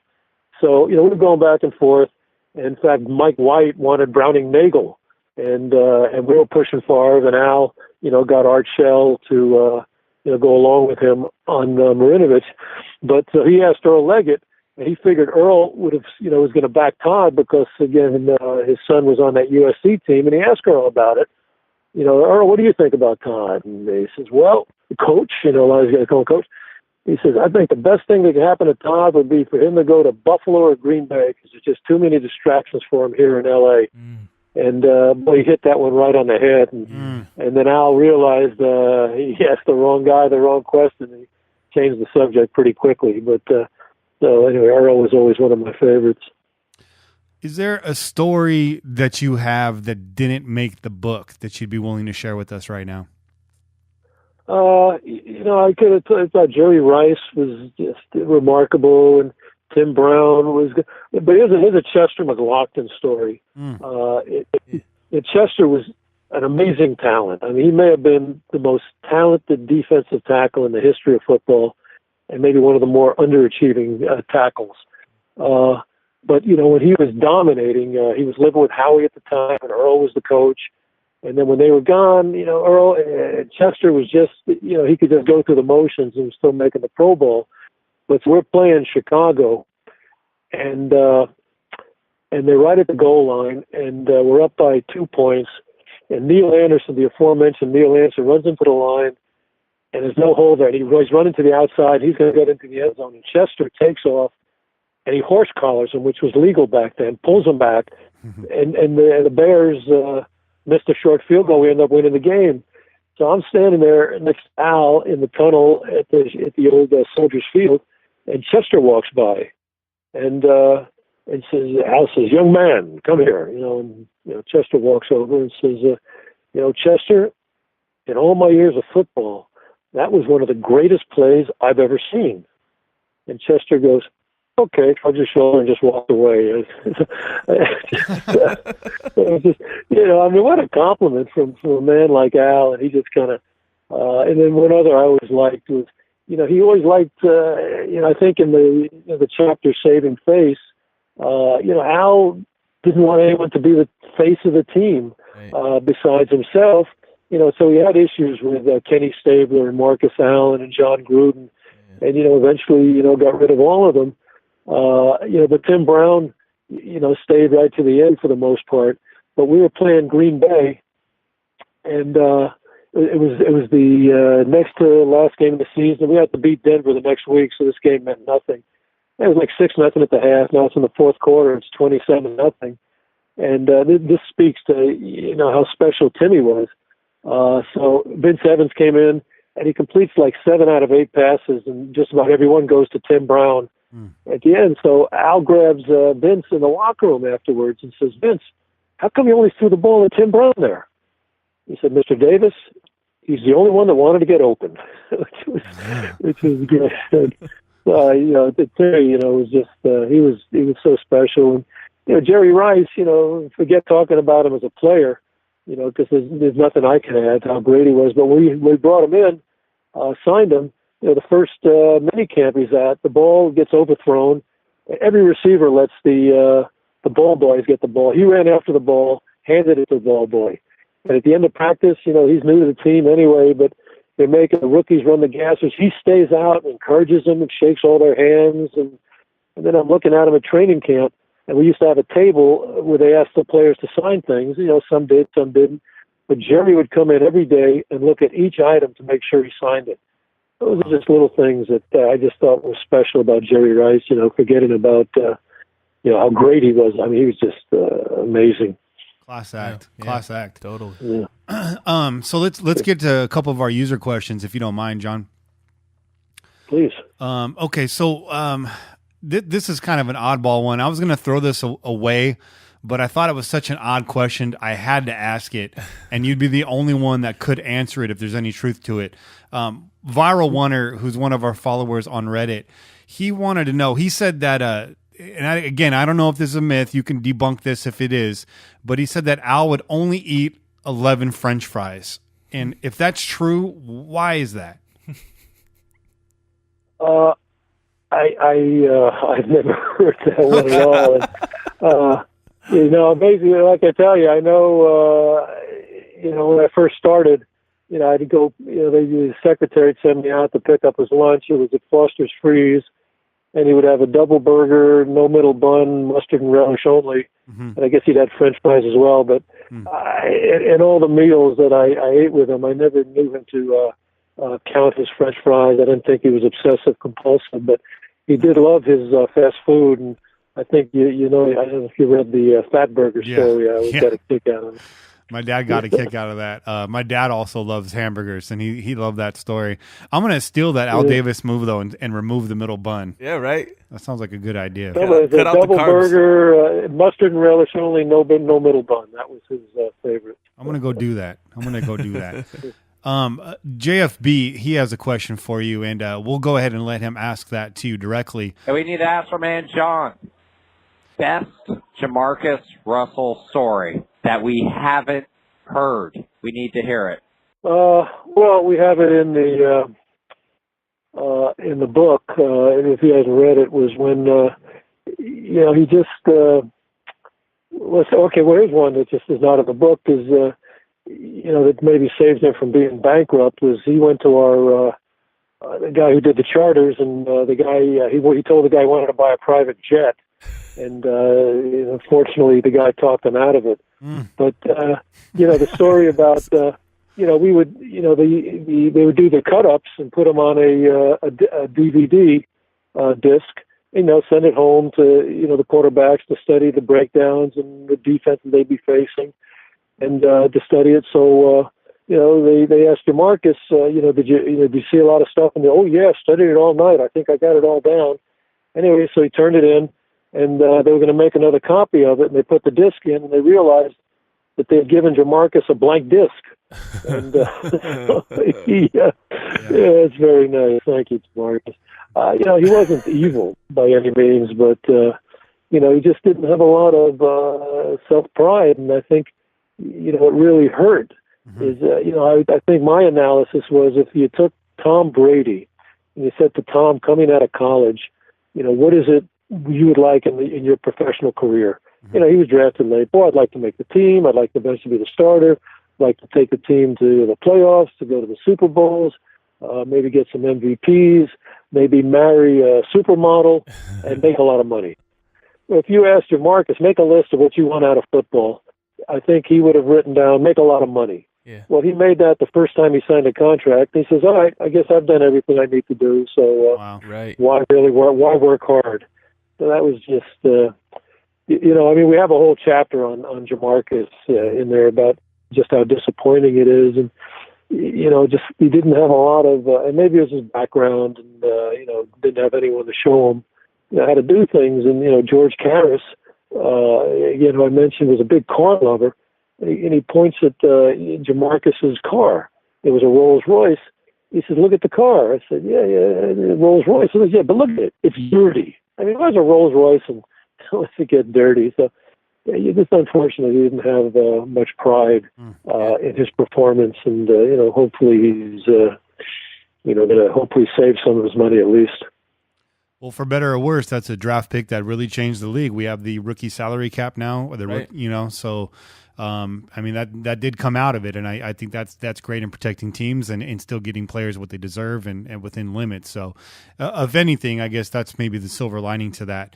You're right. It's absolutely that is a great thing, because now you just don't see holdouts of rookies anymore. So I think the league owes Jamarcus a big thank you for that. Our next question comes from Reddit again, from user Rfull Effect. He wanted to know what Al's reaction was, and really, we're interested here in what everyone's reaction was when Bo Jackson went down. Che made a good point earlier. We were talking offline that when we saw Bo Jackson go down, it didn't appear to be much on TV. He was back on his feet. He seemed to be okay. What was the initial reaction after that hit, and what was the reaction when you guys got the news regarding Bo Jackson's hip? Now, here's a story that's not in the book that was pretty interesting. I had actually earlier, like a week or two earlier, I got my knee scoped, and it was no big thing. But after that game, I went by the doctor's office named Bob Rosenfeld, who was just a wonderful man and a great surgeon, and I was really good friends with him. And he said, he calls me over and he puts up an X-ray. I said, "What's that?" He said, "It's a hip." I said, "Is that Bo's hip?" He says, "Yeah." I said, "All that black stuff, is that bad?" I said, it's really bad." I said, "Is he through?" He says, "Yeah." He says, "Would you call Al for me?" I said, "But Bob, you don't have enough money to pay me to make that call." I think Al, he must have just been, he never, he certainly wouldn't want to wear his heart on his sleeve, but, I think the feeling is, to show off my English degree, from Oakland. There was a writer named Frank Norris who wrote a bunch of very powerful novels, The Octopus, The Pit, whatever. But if you ever get a chance, but they're very powerful. And he died at like 32 of with something today. Maybe it was appendicitis. It was a turn of the century. But he died. I remember the English teacher said, "I miss not reading the books he would have written." And I always remember that. I miss not seeing the plays that Bo would have made. Yeah. I mean, it just, I wasn't there when they told Al that, and it just, but you can imagine. I mean, it just was, to lose, Babe Ruth, whatever. It just is, this was, to me, the most talented running back in the history of football. How talented he was. He made Jay Schrader a successful quarterback who hadn't been very good with us, and our I think it was Larry Kennan, I forget whoever the coordinator was, explained it to me that on 3rd and 8, you had to in almost every situation your linebackers would drop back deep, and they would cover all the passing zones for the quarterback. When you had Bo Jackson, the linebackers had to play close to the line because Bo's going to get 8 yards. You give him a running start. And that opened up the passing lanes to Schrader, and we were 12-4 that year, the year that Bo got hurt in that game against Cincinnati. So it just such a it was terribly unfortunate. And speaking on a selfish level, because we would have been just gotten better and better as a team, and but then the obviously real unfortunate is for Bo, who's had whose careers were cut short. So while we're on the subject of Bo Jackson, I guess it makes sense to go here. Now, this I believe the answer to this question is in the book, but we're on here. We're selling a book, so I'm going to go ahead and ask you anyways. Toto487 on Reddit, he wants to know what Al Davis had against Marcus Allen and why he was benched. It made no sense. I think Al, and it's one of those things. You're not going to. They weren't going to go up to Al and just say, "What the hell did you have against Marcus?" I think just the big picture. Number one, he never had the true breakaway speed, which is ironic because he played a lot faster than his 40 time. Mm-hmm. But I think Al liked to, in the sense, it's part, in the story we have, drafting Charles Woodson. I think in his mind anyone can draft Charles Woodson, but let's trade down and get 2 other players and show how smart we are when we stayed strong as a room, in a room to insist that we take Woodson. But I think he liked you got Marcus, but I'm going to show you Vance Mueller, is going to be a better player because Vance ran 4.4. Marcus was only like 4.7. I mean, it made no sense because Marcus was, just maybe the most complete ball player in the history of the National Football League, as a runner, as a catcher, as a passer, as a blocker, short yardage and all that. And then, I really can't put my finger on what, that set it off because, Marcus was always respectful. But then when Al did it, then Marcus went on national TV with Al Michaels and said, "This guy's trying to sabotage my career," and that just blew the whole thing up then. And but I really so I just don't know. I wish I could because that's the one question, but it just made no sense whatsoever. And it just, look, what do you have against Kenny? And, again, maybe just he's becoming the face of the team, and that's as good as I can give you. But that one just made no sense. And that makes sense because I think Jon Gruden kind of similar fate there, kind of got bigger than the team, was a national sensation, lost against the Patriots. Surely wasn't his fault. And soon after got his walking papers, and a lot of people, and it even alluded to in your book that Jon just got too big for the team, and Al didn't like that. Well, but when you say got too big for the team, I mean, he was, it wasn't anything of his fault. Right. He just was, he was such a charismatic person. Mm-hmm. And then, you say he got his walking papers, you're implying he was fired. Traded. It was a substantial trade that, blockbuster again, in trade, the end, didn't really work. It was a blockbuster, but I think the operative lesson we learned, like we're watching tonight, Pittsburgh with 3 straight, 3 coaches in all those decades, and and you get the right coach, you do whatever you can to keep them, because it's become more and more important in this league. to have the right coach and to stay with him and the right quarterback. I mean, Rich Gannon, who was really more of just a journeyman guy until we got him. It just was such a great combination with he and Jon that it was so unfortunate to have it cut short.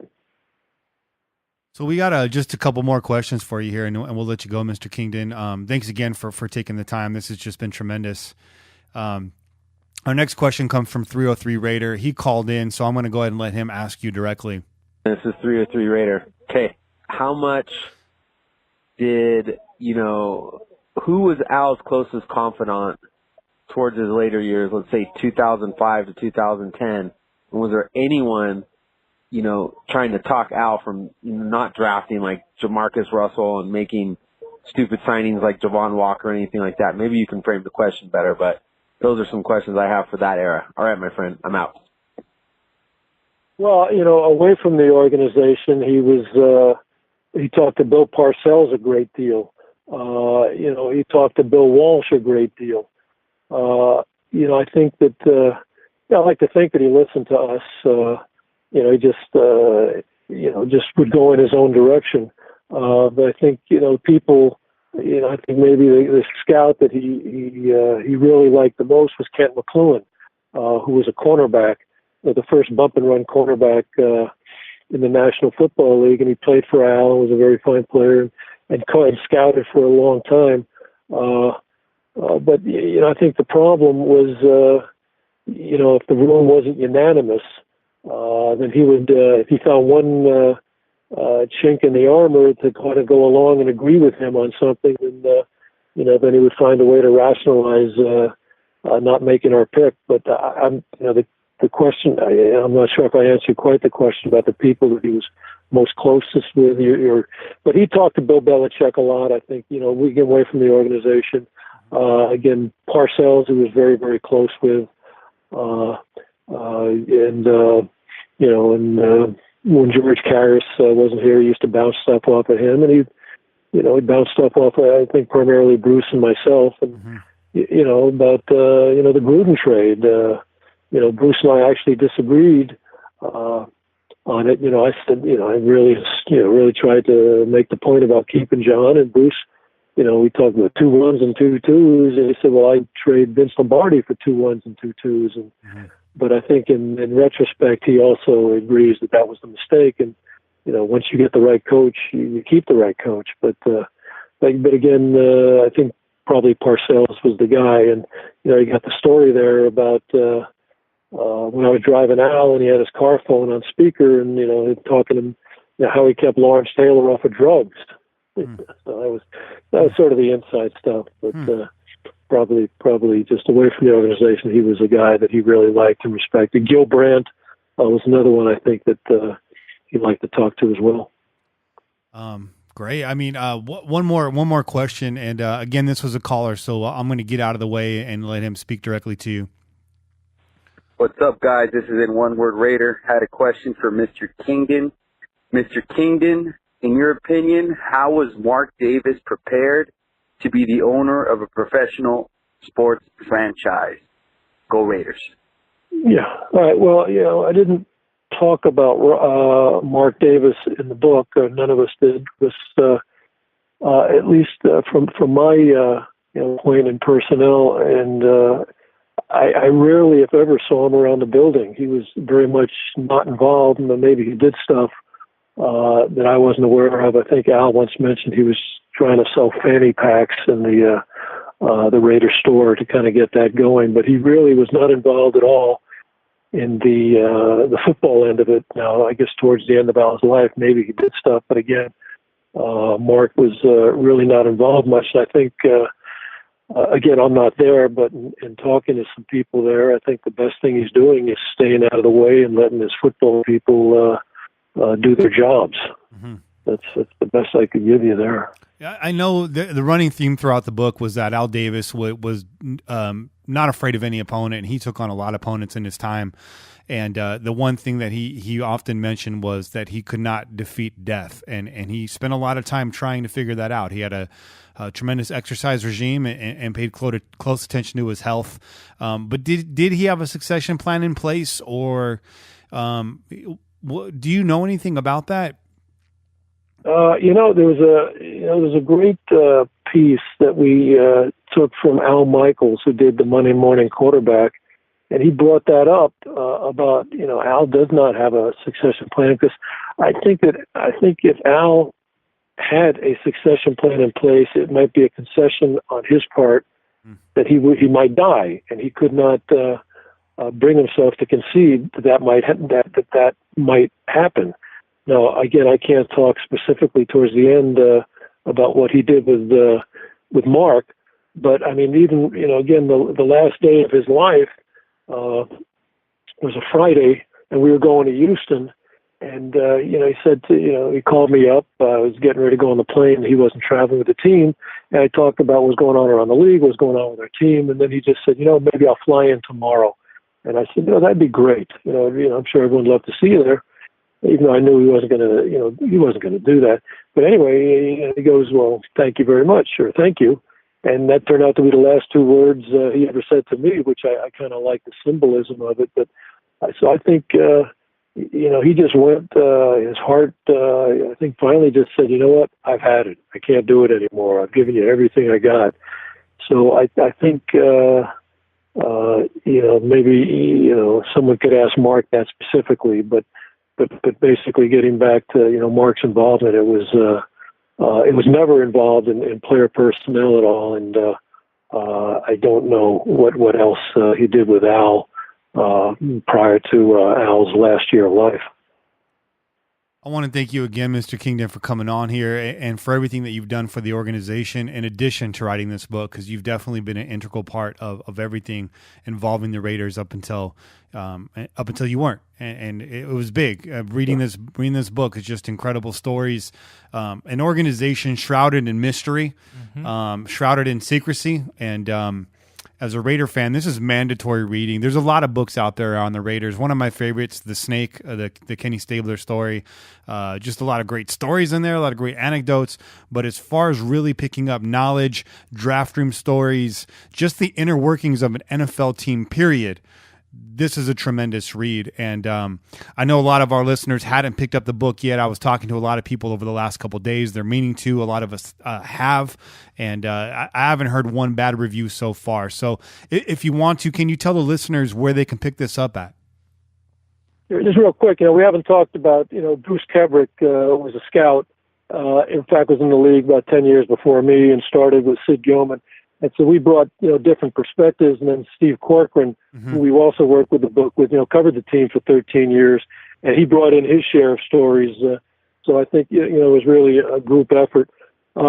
We've got a website, behindtheshield.net. You can order the book. And if you want it personally autographed, we could take care of that. Again, behindtheshield.net. And then on Amazon, you can also order the book. And we've got it on Kindle and an Audible book as well. We've gotten a lot of nice comments on that as well. So either Amazon or behindtheshield.net. And you know what? I keep meaning to say, you can call me John. I don't need Mr. Kingdon. I appreciate the respect. But John is fine. Okay. Yeah, I'd be remiss if I didn't thank Bruce Kebrick and for his contributions to the book, and especially Steve Corcoran, who is actually how I found you through Cork. Cork used to write for a website called ibabuzz.com inside the Bay Area news. They had an Oakland Raiders page on there, and there was a comment section on that page. It was very lively, several thousand comments per article. And I was one of the commenters on that site. We ended up becoming a community. Raider fans from here all the way out to Beijing. We fly into games. We've actually started meeting each other at tailgates. And when that site was bought out by Mercury News and they shut it down, I was able to migrate those commenters over to our own website, pillagingjustforfun.com. And that's what we have here today. And that's part of what makes this interview possible. So I want to thank Steve on many different levels for that, for his contributions to that website, for staying in touch with the fans and the readers, and for making this interview possible. Thanks again, John. Yeah, thank you very much. If anyone's got questions, they can also, that we haven't covered, maybe you can put it down on our website. I think there's a spot there as well that we could, if we've missed something. But thank you so much. This has been great. A real pleasure to talk with you guys, true fans. And again, thank you so much for, I'm so glad you enjoyed the book. Yeah, absolutely. And I'm probably going to read it again. I might actually pick up the Audible book and gift that to my father. He does a lot of driving, so he's a diehard Raider fan by way of Wisconsin. So I know he's looking forward to it. Thanks again. Thank you so much. Yes, sir. I sure appreciate it. It was a great pleasure. Have a good evening. Thank you. Go Raiders. Go Raiders.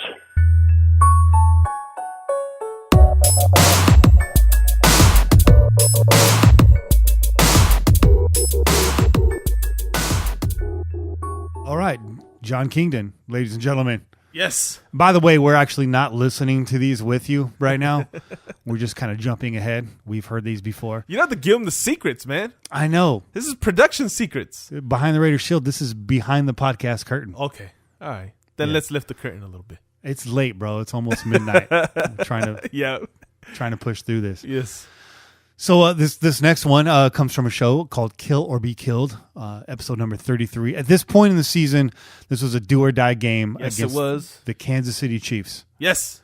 And we were live. We were live. And in effect. In effect. That's right. Kenny Stapler and your boy Che were out there live. Raiders tailgate. This was the before, and we're actually going to give you the after as well. Yeah. Right? Yeah. So check it out. This is our first ever live show. If you like this, more of this coming in 2018. More than one show in 2018. We're going to try to do a nice handful of shows out there at the O.co. And hopefully it'll be not just our biggest highlight of the season, which this was, right? We'll have many highlights in the season. That is a guarantee. Yes. Guarantee. A guarantee. And I know you guys already know kind of how this ended up, but it's kind of interesting to hear what our takes were going into the game. Yeah. And hear the condition of our voice after the game. And also included in that is a special interview with a member of Raider Nation and longtime tailgater out there at the Oakland Coliseum, tailgater for over a decade.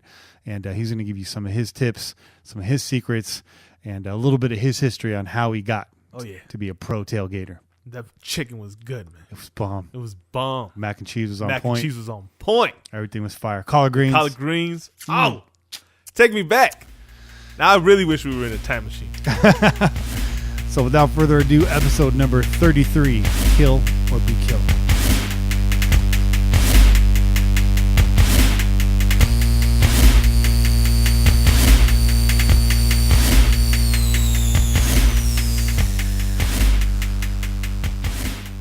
So what are your keys to this game? Give me a couple of your keys to beating the Kansas City Chiefs. What do we have to do to get through this one, to get back on track, to go 3-4 on the season, get it closer to 500, and hand these guys another L, send them back home packing? Okay, so keys to the game is obviously the defense has to show up today, and they got to bring some pressure. They got to hit. They got to make some contact with Alex Smith.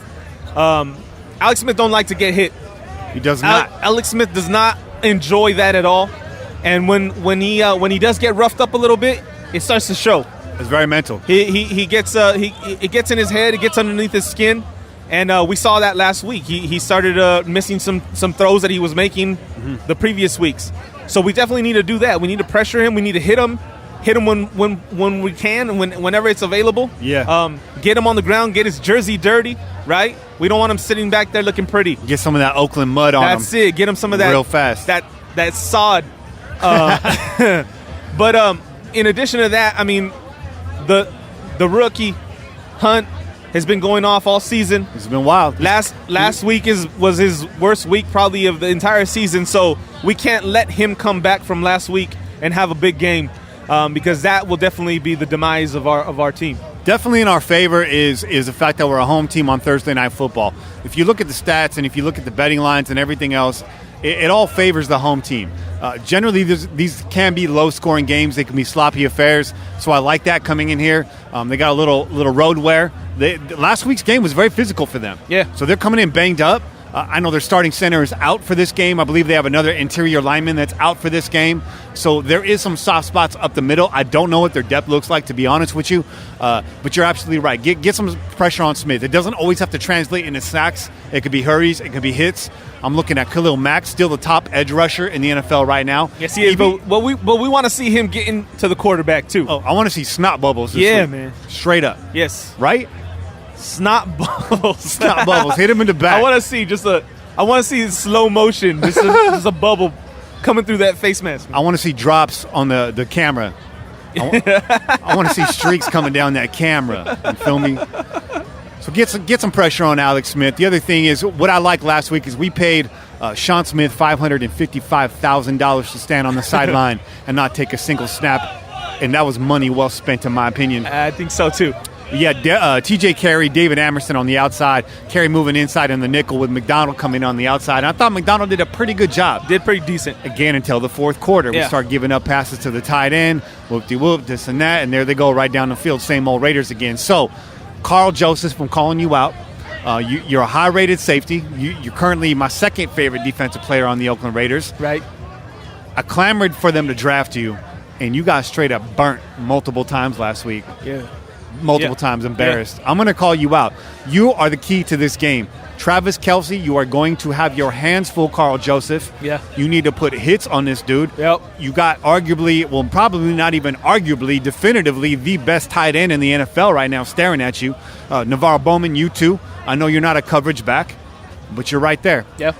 Help out with tackles. Help out in your zone. Hold down your edge of the field. And put some hits on him too, man. He didn't he just recently have a concussion a couple weeks back? He's about to. Hey, he's about to. Let's have it real recent. Yeah. Hey, maybe in a couple hours he'll be on concussion protocol. Now, I don't wish that on anybody, but, you know. But you got to be physical, man. You can't let that a dude that big and that athletic just run down the field free without having to worry about who's going to come bearing down on him. You got to lay some wood on him, dude. That's it. Yeah.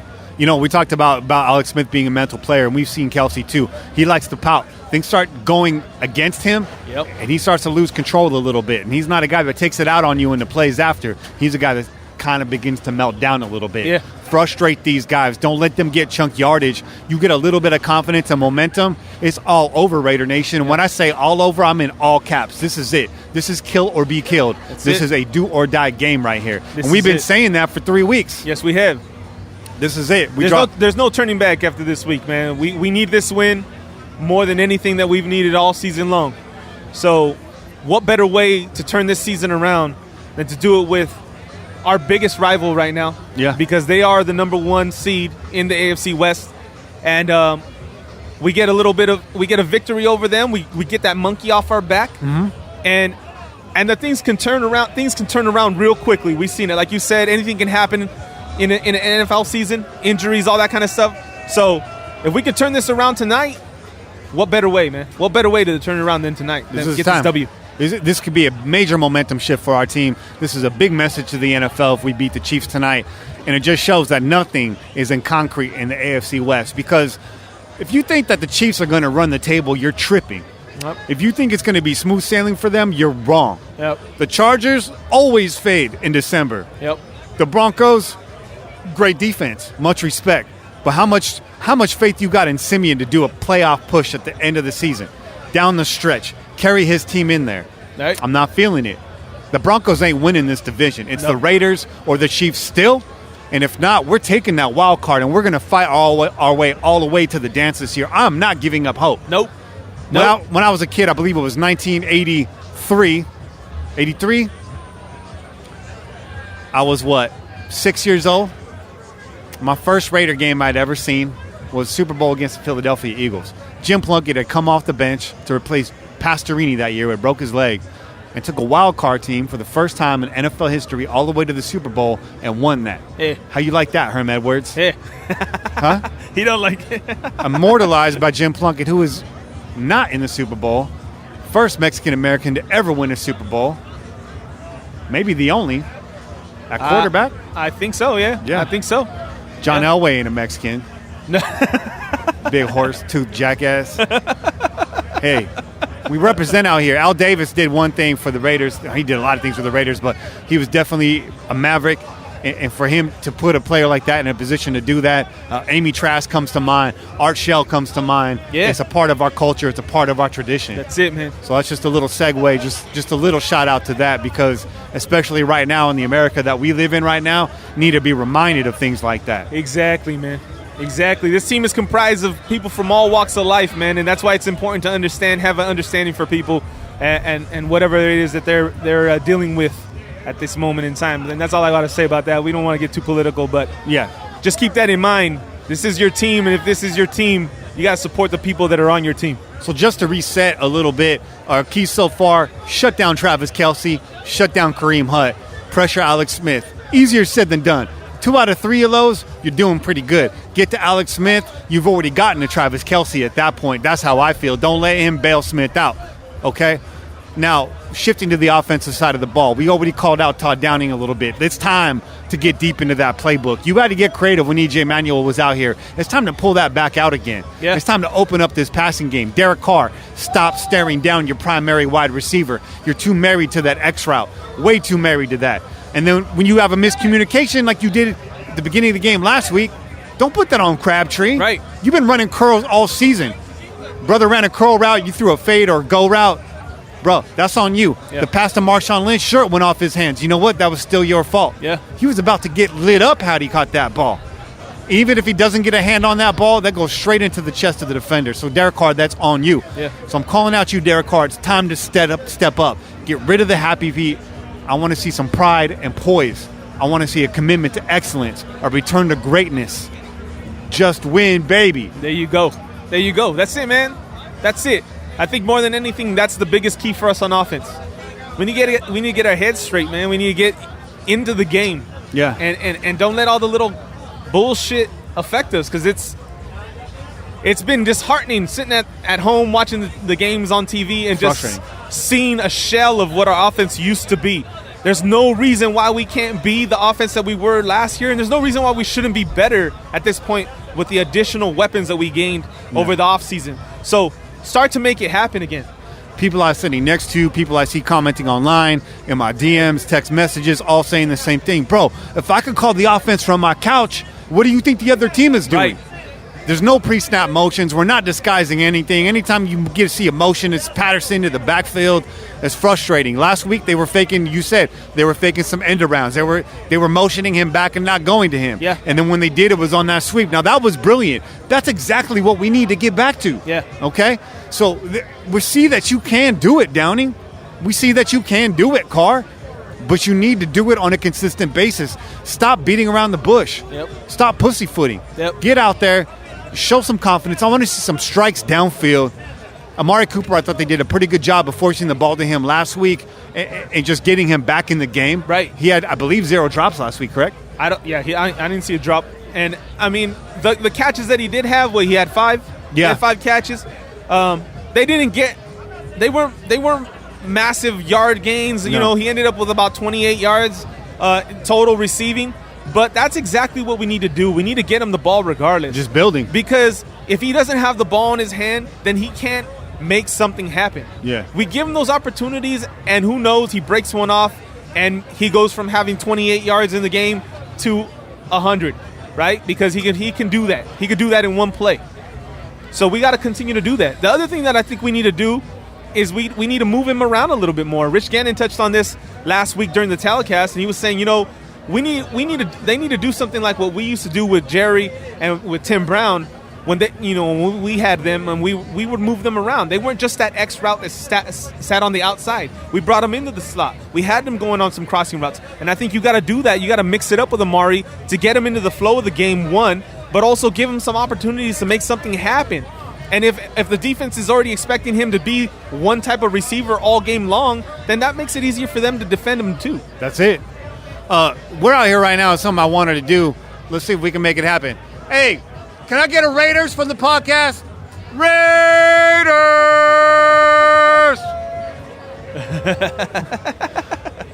If anybody wants to come in here, give us their keys to the game, feel free to chime on in.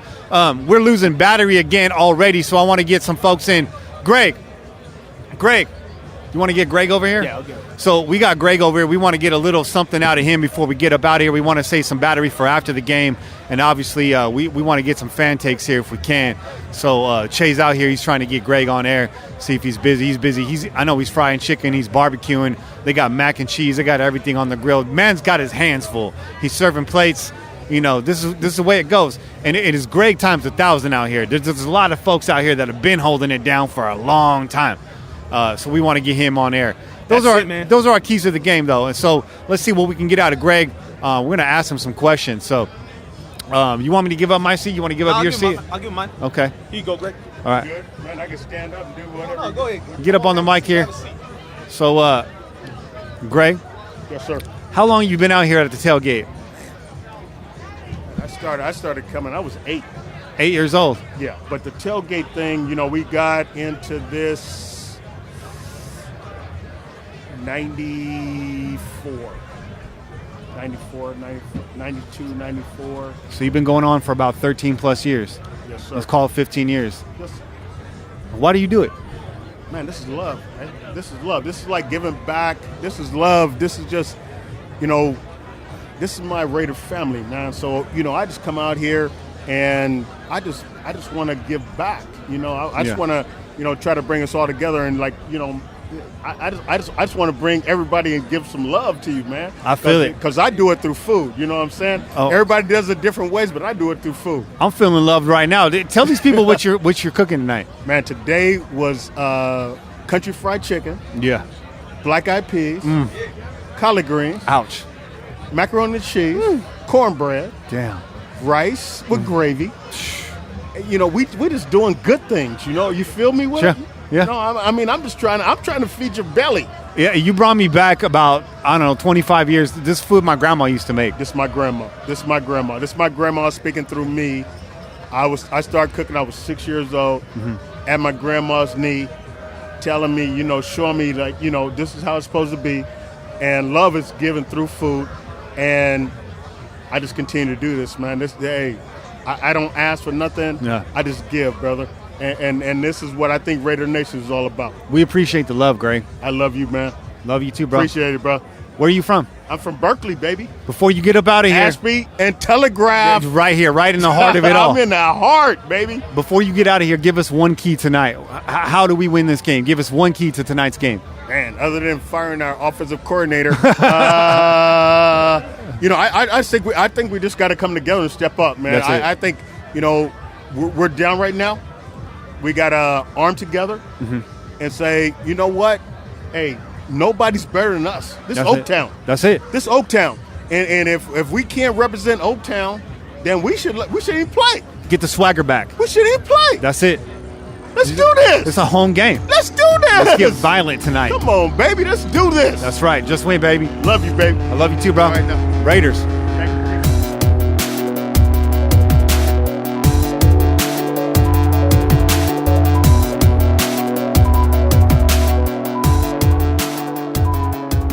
And we're back. Yes, we are. Yeah, I lied to y'all. I said that wasn't the break, but that was the break. It was a mighty long break. And we're back. And I want to clear up something because it's been in my head all day. It's amazing victory right now, but this has been in my head. I said the first game I remember watching was '83 Super Bowl against the Eagles, which was actually against the Washington Redskins. But technically, my dad had that shit on tape. Yeah. And we watched that before the Super Bowl that Right. day. So, still have that VHS tape. There you go. I'm afraid to put it in a player because they might break down. Yeah. So, just before you call me out, I know my Super Bowls. Technically, that game was played in 1981 and 1984. January's 80 and 83 seasons, respectively. So, Che. Yeah. Let's get into it, bro. Let's do it, man. Big smile. You could probably hear the perma grin on the faces right man, now. permanently grinning, man. The whole ride home, man. We got The that. whole car ride back into town, man. You got that Barry White. Yes. I'm about to hit some smooth lyrics for the ladies with this deep voice. Shout out to Greg. He held it down at the tailgate. We got to sit right next to the gentleman that you heard. We were out there section, what was that, 122? No, 127. 127. Yeah, 127, man. 127, we're in the back row, but it was great seats. It's and cool. there was a little mist coming down, so we were actually kind of thankful for that. Yeah. Especially me, because I was out there in shorts. And a big thank you to Dirt Lot for hooking up the tickets. We really appreciate that. You guys have been holding it down there for years, as we understand, and so to get a chance to sit in your seats, that was truly an honor. Yeah, thank you, man. Usually sitting out there with Forever, he was out there tonight too. So always a thank you to you to getting us extra tickets when you got him. He's with this boy Nick out there tonight, rooting him on. The whole crew was out there. Raider Kane was out there. Dutch was out there. Hawaiian Raider was out there. Little King was out there. We out here. Yeah. So that's it, man. That was one for the ages right there.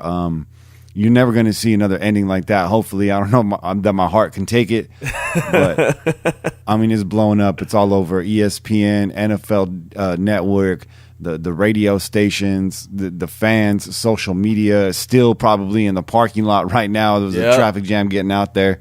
We made good time, and just a spectacular finish, man. Man, what else could you ask for, man? We won that game 3 times. Technically, our record is 5-4 right now.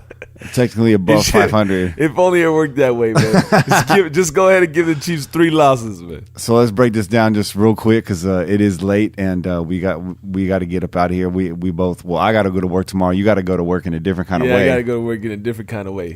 Alex Smith, 25 of 36 for 342 yards, 3 touchdowns. Not too shabby, but bested by your boy Derek Carr, 29 of 52. They put the ball in the air tonight, 417 yards, 3 touchdowns, 0 interceptions. Right. Wow. Yeah. They really. I was saying that maybe they found Bill Musgrave's old playbook on a hard drive somewhere. And you know what? They did everything. And I'm not going to just say it was us because everyone's kind of been saying the same thing. Everybody's been saying it, man. Everybody's been saying it. And they did all those things. We had pre-snap motion. We had play action early in the game. Yep. We're stretching the field. I feel like everybody caught a ball. Seth Roberts. I don't think Seth Roberts got a catch. I think Seth Roberts. 1 catch for 15 yards. Yeah, he had that one, but he should have had more. I mean, he could have had more. He had a couple passes that he could have had, man. Both QBs really spread the ball around. On the Oakland side of the ball, Amari Cooper with 11 catches, 210 yards, 2 touchdowns. 45-yarder was his longest. He had, I believe, 2 of those. We were finally heard, man. We were finally heard. They got the ball to Coop, man. They got the ball to Coop. We were begging for it. And great like crossing routes. Yeah, man. You know, getting the man coverage kind of mixed up, like we had said earlier. Deep dig routes, just a lot of deep routes, a lot of stretching the field, a lot of underneath stuff with the secondary, a lot of confusion. With the secondary receivers, a lot of confusion caused for the Chiefs secondary. Yeah. Just a tremendous overall effort on the Raiders side of the ball. Again, Cooper with 11 catches. You had Jerry Cook with 6 catches. Jalen Richard had 4. Michael Crabtree in the mix with 3, and obviously the one that counted was a 2-yard catch there at the end. Seth Roberts, Cordero Patterson, DeAndre Washington, D-Dub. I liked seeing D-Dub in the game. And on the Chiefs side of the ball, I give them credit. Hill, Robinson, Wilson, Kelsey, Hunt, Harris, Travis, Thomas, Hunt. Just spreading the ball around. It was an aerial attack tonight on both sides. It was. And this was we thought it would be a lower scoring game because of the Thursday night. A lot of these are kind of grittier games. Yeah. Ooh, they let it rip tonight. Yeah, man. Offense was in full throttle, man. The big show from Navarro Bowman. 11 tackles tonight. Wore the green dot. We were hearing on the ride home on 95.7 the post game that he was begging coaches for the last 3 days to give him the full playbook. They were going to limit the full playbook. Yeah, he said he studied it the whole 3 days, man. Devoured that. Yeah, and then came in and devoured the Kansas City Chiefs. Yes, he did. He slipped up on a couple plays. He got blocked out by that fullback. Came back with the quick run stuff for the next play. Shoots the gap just like we see. I mean, it looked just like we thought it would. Yeah, man. A big impact plays too. Yeah. I think that was a big key for it because we were giving up chunks at a time. We were giving up some first downs and stuff like that. Mm-hmm. But there was some big impact plays that changed the tempo, man. And you know, even though we were down, it never felt like we were out. No. And it felt like our team knew that, man. Like they were in it to the end, to the last second, very last second. There was no show or sign of the things that we've seen in the past few weeks where they just kind of let us down, man, and they looked like they were just letting down on the field. Right. There was none of that. Right. There was none of that today, man. None of that. I'm not sure what happened to Amerson in the game or if there was something that did happen to him. We saw Sean Smith out there more at the end. Where we were sitting, you couldn't really hear the PA too well. Yeah, no. So we'll catch up on that, and we'll mention that in the next show. But the defense looked pretty good out there tonight. There was times where they let. We were talking about. We've seen the soft spot in this defense. Some of those fade routes, kind of fading in that. I want to call it the deep flat, if you will. It's not an out route. It's not a go route. It's not a hook route. It's just that fade, kind of in that soft spot behind the linebacker, in front of the safety, on the outside of the hash marks. Yeah. And we've been getting hurt there for a while, and we saw that tonight. But we did see Kelsey. For the most part, I mean, we held him pretty bottled up, man. Pretty bottled up. I mean, he got the touchdown, but that's about it. That's about all the damage he caused. The longest catch for Kelsey tonight was 10 yards. He had 4 receptions overall for just 33 yards. So, you know, we said it. Get to Kelsey and bottle up Alex Smith. We only got to him once. Split that sack between Autry and Mack. Both got a half sack, but they were hitting him after plays. They were getting in his face. They were harassing him, flushing him out of the pocket. The great thing is, even when he had time tonight to throw the ball, receivers were covered. He was throwing the ball out of bounds. Yeah. He was throwing in the dirt, throwing that ball away. And then another thing, man. There was great lateral movement. There was on the line. Like everybody was moving down the line really, really well, staying in front, not letting them get not letting them break to the outside, they not didn't get turn the edge. those lanes, man. Yeah. And I have a feeling it has a lot to do with Bowman, man. With Bowman being out there and having that, that knowledge, man, that just veteran savvy, that's able to key in on certain things and tell them, this is the way the play is going. He was out there lining people up, very active pre-snap, like we said, very active. And dude's got juice left in the tank. He does, man. He does. They were sending him on the blitz. There was a couple run blitzes. He was getting in there real quick, harassed Smith a couple times. I liked it, man. Yeah. He put a big hit on Smith, man. He did. He put a big Smith got up. He didn't like that. Snot bubble. Yeah, he didn't like that at all, man. And that's what we said, right? Keys to the game. Mm-hmm. If you were listening, if you listened to the first part of this podcast, we were talking about we need to rough him up. We need to get under his skin. Make him feel uncomfortable.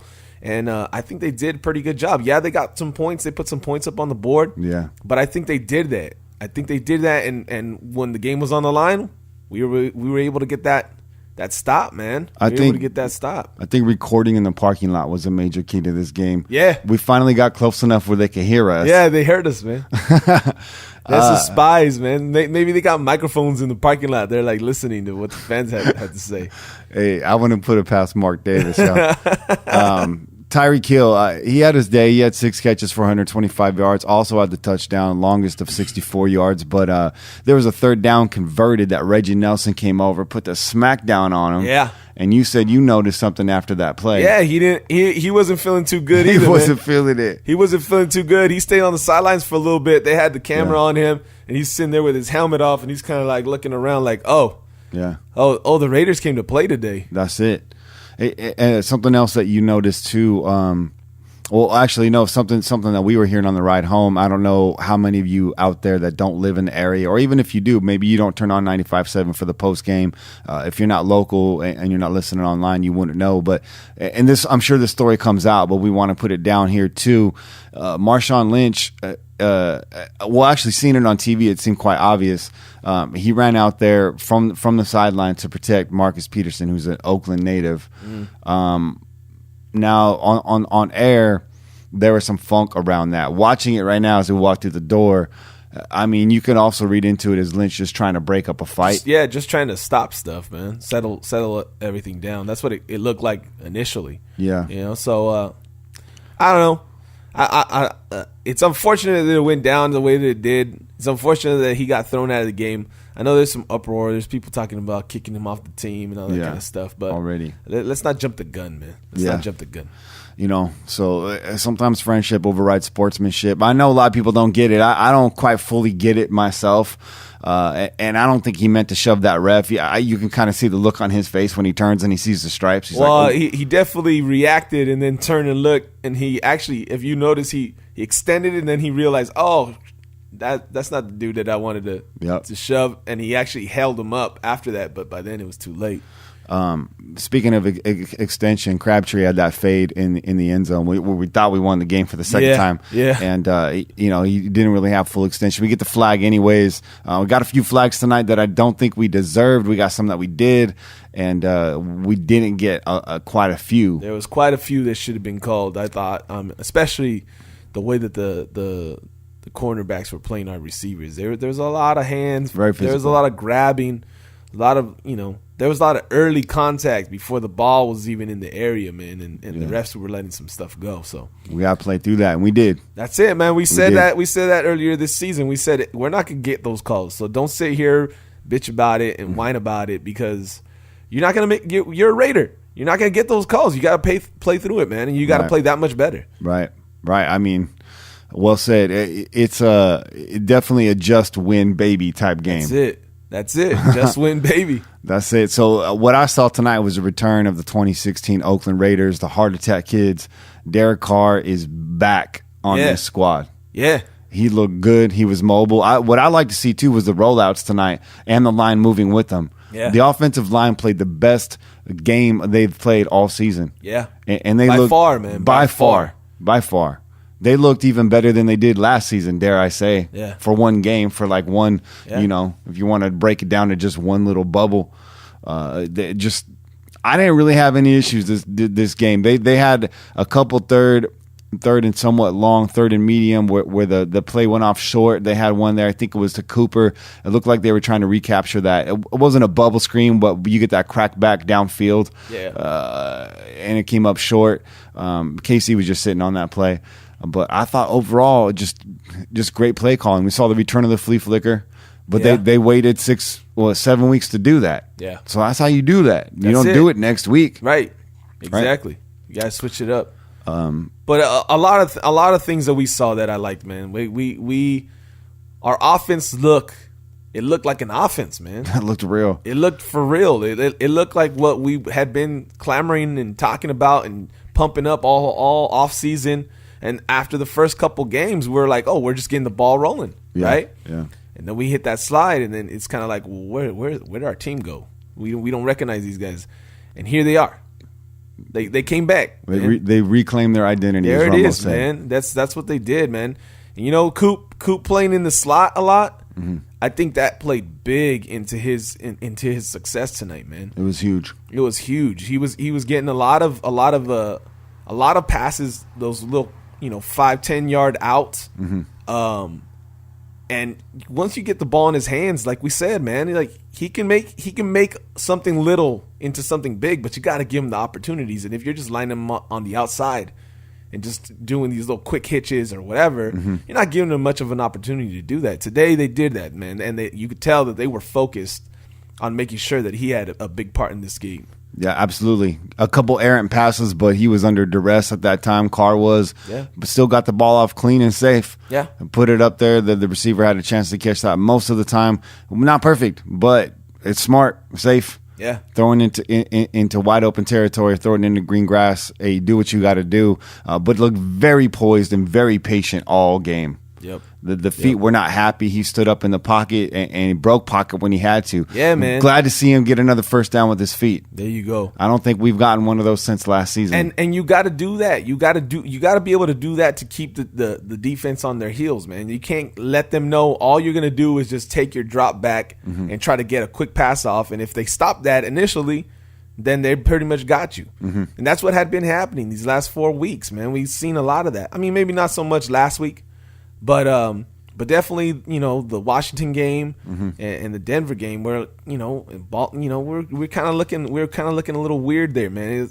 It's like, wait, you got some legs. We've seen you run. We've seen you get some first downs. Why not? Put that in their minds at least, man. You don't have to do it all game long. We don't want you running the ball, like other running quarterbacks or whatever. But you got to at least let them know that they can't just depend on the fact that you're going to stay put. Absolutely, Tyreek Hill. 2 punt returns for 6 yards. every squad showed up today. Every Yeah. unit showed up today. Yeah. Special teams, defense, and offense. And then we saw, I think they tweeted out yesterday, we put it up on the IG, that there was a leadership meeting on the field Yeah. after practice yesterday. And I think that just paid off because they came back. These guys have their swagger back. Yeah, man. This was do or die, kill or be killed. And we took the final shot. We took the last shot. That's it. So now KC on a 2-game slide. They go off to Denver, or they actually go back to KC to play Denver. They go back to KC to play Denver, and then they got to roll out to Dallas to play the Cowboys. Those are 2 tough games right there. Yeah. You know, Dallas Anything struggling can happen right now. in those games, man. Anything can happen. Dallas having some difficulties right now, but you're going to play them in their house. And Denver, we already talked about it. They're not a perfect team, but they are a great defensive squad, and it's a divisional game where, again, like you saw tonight, anything can happen. Anything can happen, man. Whenever these teams in the AFC West meet up with each other, they're going to be close games, man. They're not going to be one team blowing out the other. It's just because we know each other so well. You know, there's so much history, and you're just prepared. You're over prepared. You got to see these guys 2 times a year. Yeah. How are you not going to be prepared? Right. I mean, if anybody knows each other, it's the AFC West for That's sure. it, man. So who are we going to throw in the trash can this week? I don't know, man. Trash can player. I feel like we don't need to have a trash can player necessarily because we got this W. If it was the other way around, maybe we would have one. But I don't know. What do you suggest? If I have to pick one, I got to pick Marshawn Lynch, man. Marshawn Lynch. Yeah, you're an emotional guy, Lynch, and we like that. And I like that you ride for your town and you ride for the people in your town. But we needed you in this game, not on the sideline. There's some good that came out of it. We got to see D-Dub. He does have the stuff.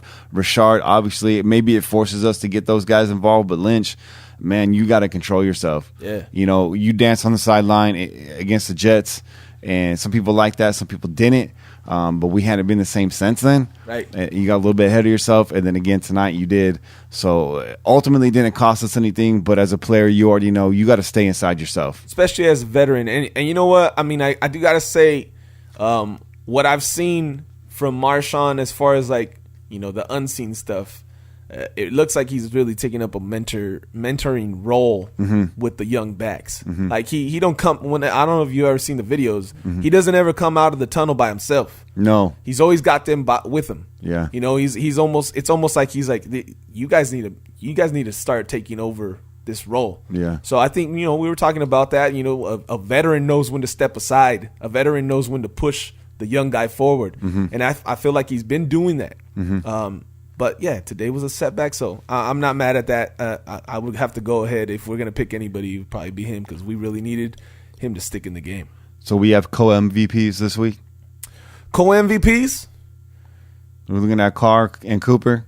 Amari Cooper with over 200 yards receiving. That's the most receiving yards for an Oakland Raider, I think, dating back to 1967. It was Art Powell. Yeah, they were saying, and that was versus the Boston Patriots. Yeah. And they said that they might have even been playing in Fenway Park. That's a trip. Hey, speaking of baseball, shout out to your Dodgers. Yeah, Dodgers. In the World Series. We're in the World Series, bro. I'm really hoping for a Dodgers-Yankees World Series. I'm not a fan of either team. I'm supposed to hate both teams, but I think that's going to be an exciting World Series. I think so, too. So, anyways, back to that Cooper and Carr. And I could be wrong on 67, but I could be right. I like it, man. So, what do you say, co-MVPs? I say co-MVPs. One couldn't do it without the other, man. And these two guys, they finally got their groove back on the same night. So, Derek Carr, Amari Cooper. You're the real MVP.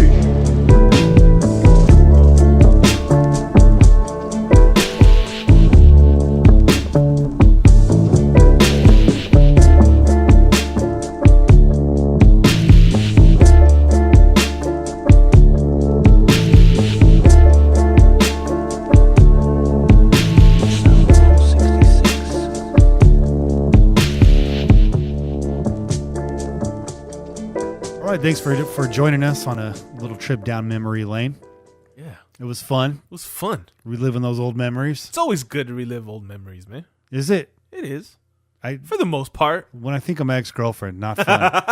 Not fun. Those are the memories that are supposed to be erased, man. They don't get erased. You gotta let them go. You know what they're a reminder? You should only hold on to the good memories. They're a reminder of what I don't want. So they're informing my future. There you go. In a positive way. Hey, learn from your mistakes. So that's it for this week's show. Yes, it is. And it was a wonderful show. Yeah. We did a great job. We did. No sweat. 15 minutes in and out. Maybe every week should be a best of show.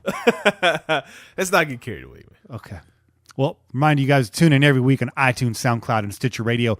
Call in and leave a message to be played on air. 408-909-PJFF. Your calls were not featured on this show. Make sure to follow us on Twitter at @PillIsJustForFun. Please subscribe to us on iTunes and leave us a 5-star rating. If you listen to the show, please leave a rating on there. It actually makes a big difference in getting us to the front page, getting more exposure, getting more listeners to the show, and growing this thing into the big pirate ship it needs to be. Yes. The bigger the ship, the more we can bring on board. I like it. Yeah. Tell your friends about us. It's real. Plenty of room for them aboard this ship. Plenty of jobs. Oh, yeah. We got a lot of swabbing to do. I don't know what the hell that is. Is that like is that cleaning? I guess, yeah. Lastly, get dipped in pillaging gear. Head over to pj4f.com/shop. We got mugs, we got t-shirts, we got all that good stuff.